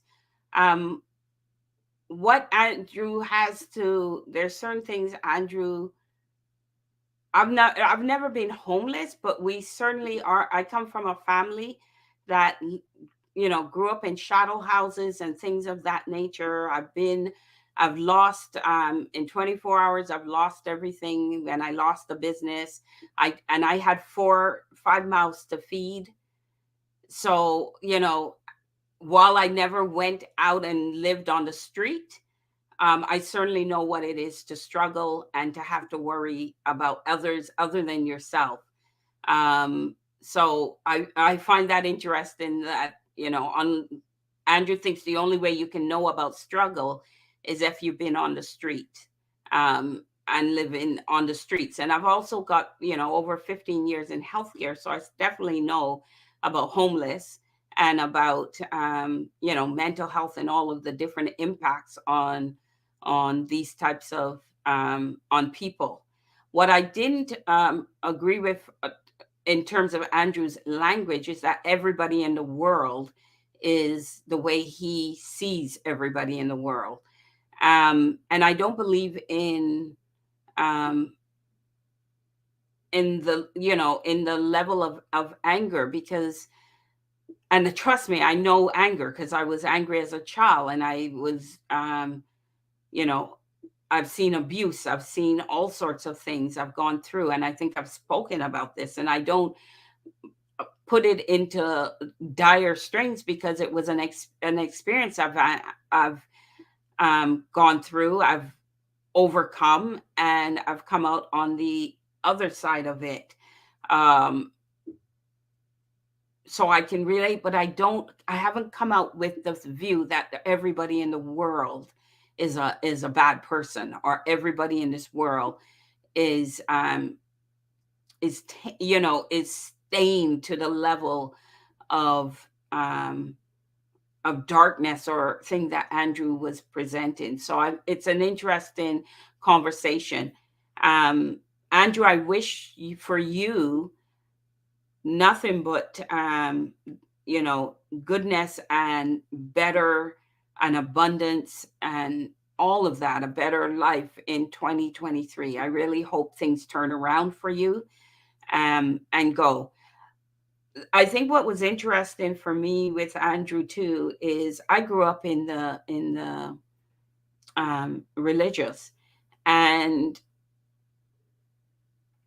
Andrew threw me back to a time where you hear about the biblical teachings and all of that, and it's skewed in those words are taken and skewed in a way that supports anger, supports um I don't want to use the H word, the because I it's not a word I like in my vocabulary on certain levels, but you know what I mean. There was a lot of anger there, and um, I just hope Andrew can find something in life that softens that a bit. There was some really hardness and anger in Andrew that was worrisome, is the way I would say it. So Andrew, my heart goes out to you, and I do wish you, and I respect how you feel about the holiday, but I do wish you all the best for 2023. I really do. And there's nothing hidden behind that. It is genuinely sent out to you, um, that you could find the peace you're looking for. You can find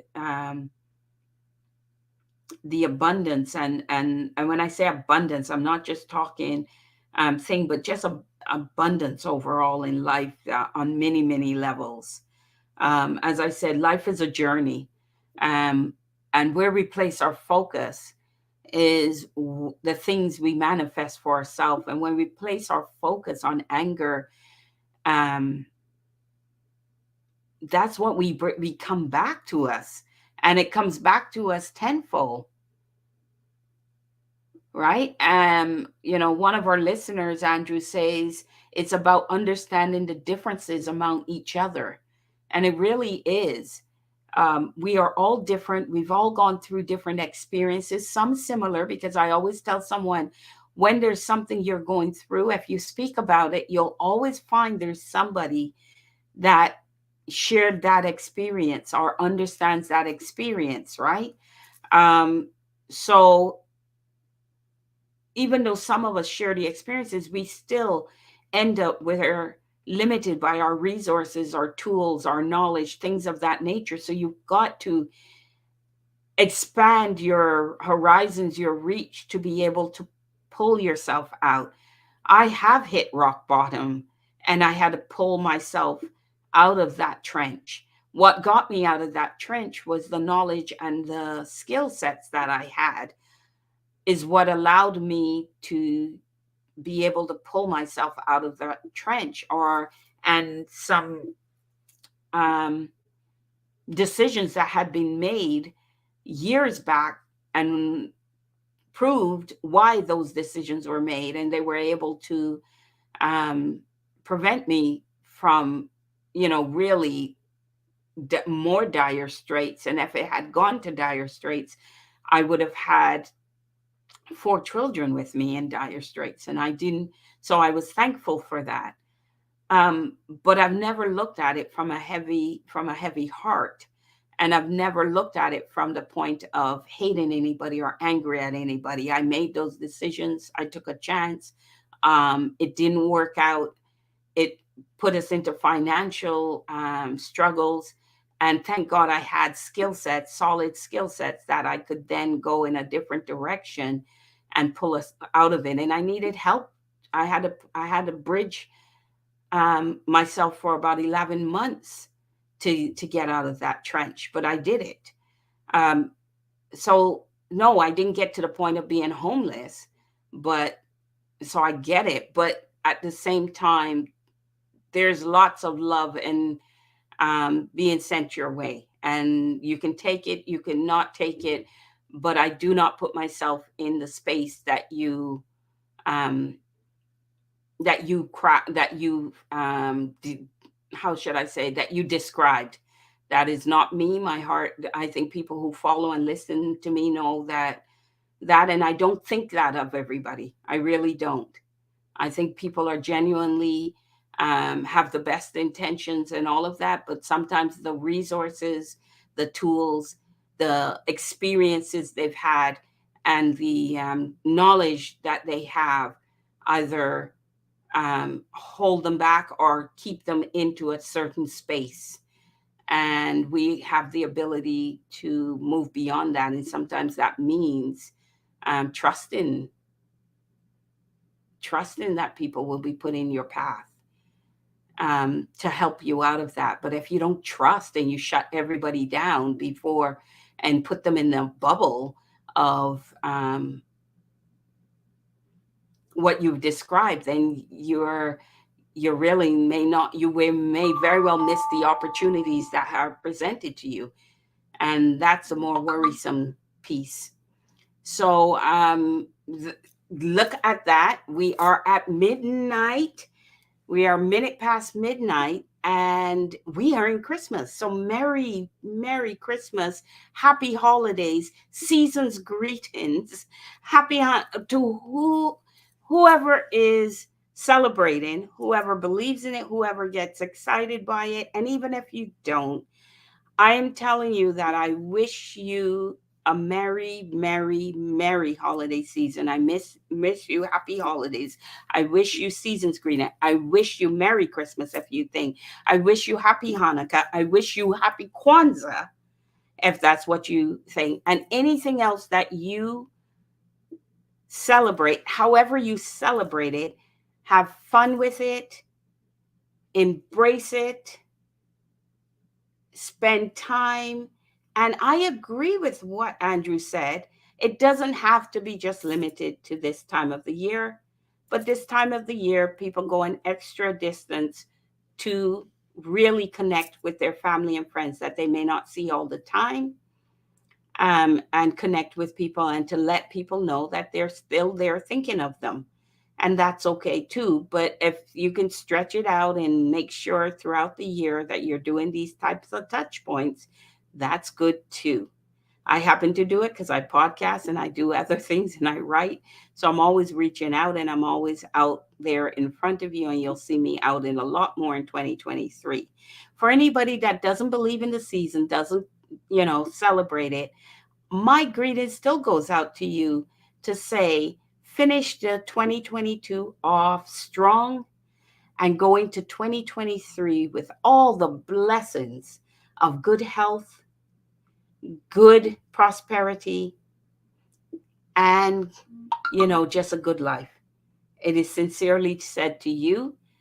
And I see your potential, I see your magnificence, and I believe, all of us can be better than what we are, and I think we are all worth so much more.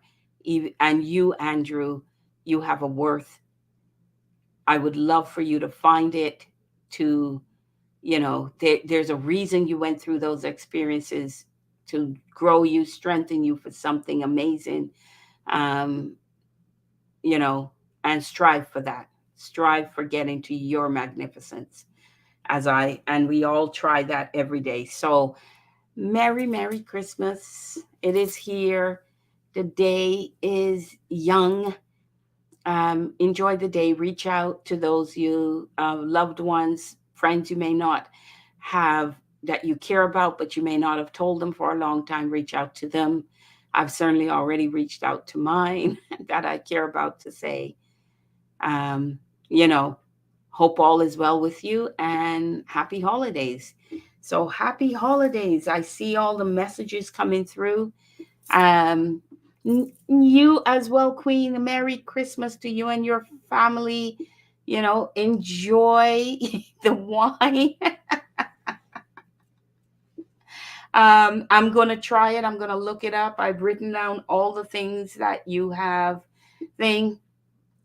I love what you said, and I'm going to end with what you said, where Queen said after listening to the conversation that I had with Andrew, I try not to judge others for their struggles because while they may not be the same as mine, I understand how they were difficult for me.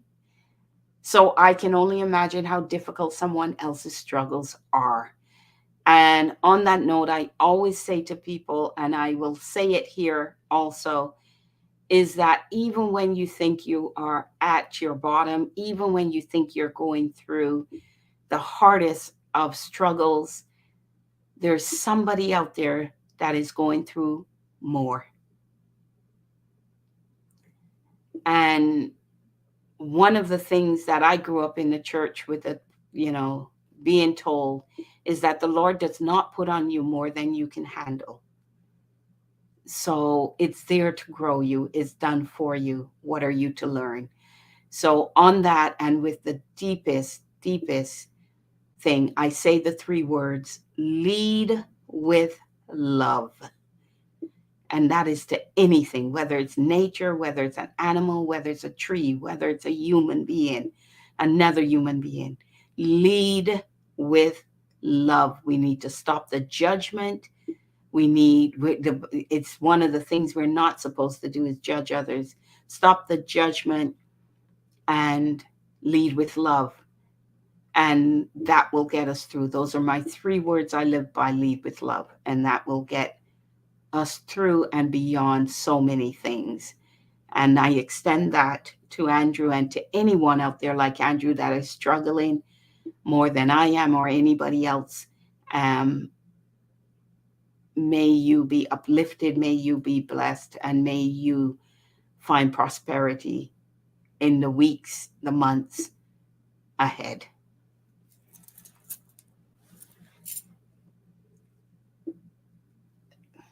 Merry Christmas, Carter. Madam Carter. Merry Christmas. Love to you. Love to you, Queen. Thank you for your support and joining me. Thanks for all my guests who came on and talk. Andrew, thank you for your honesty, your transparency, for putting yourself out there. Thank you very much for that. Thank you for all my guests that came on. And once again, I wish you guys the very, very, very best over these next few weeks and into 2023. Nothing but good things are wished for all of you. Love my young adults. Mwah, mwah. Kisses, sending hugs to everyone. And on that note, I am going to go and look up some shorts, Christmas shorts, and get ready to cook and just serve a meal that's also filled with my love for those that will be tasting it today. And love you guys so much. Thank you, everyone. And enjoy the remaining weeks of 2022 and kick arse with 2023 as we go into it. Queen, continue your change, right? Continue the change word and keep doing the things you are doing. Oh, thank you. Hey. Have a great, great night or early morning, whatever you want to call it. We did it. We counted down. We did it. We passed the 12 hour, and we are into the day and moving forward to close off 2022 and head into 2023. And may we do it with a bang. Despite anything, keep optimistic and keep striving with, positivity, positivity, positivity. Let's make sure, put some boundaries down and make sure you keep positive stuff in your life and positive people and people who will support and hold you up and lift you up. Not because you want to get something from them, that you simply are doing it because they are indeed worth it. And I believe we are all worth it. So, with that, let's stay positive. Let's lead with love and let's make the best of each day because that's all we got. That's all we got is one day at a time and a life to live fully. And on that, I will say good morning or good night, however you wish. Thank you all for listening. Honestly, thank you so much. I am truly blessed. And I bless you all. Thank you with love from Jen. Until next time, I'll be seeing you in two, so not next Saturday, but the Saturday after. I'll be streaming then. Hugs to you all. Ciao.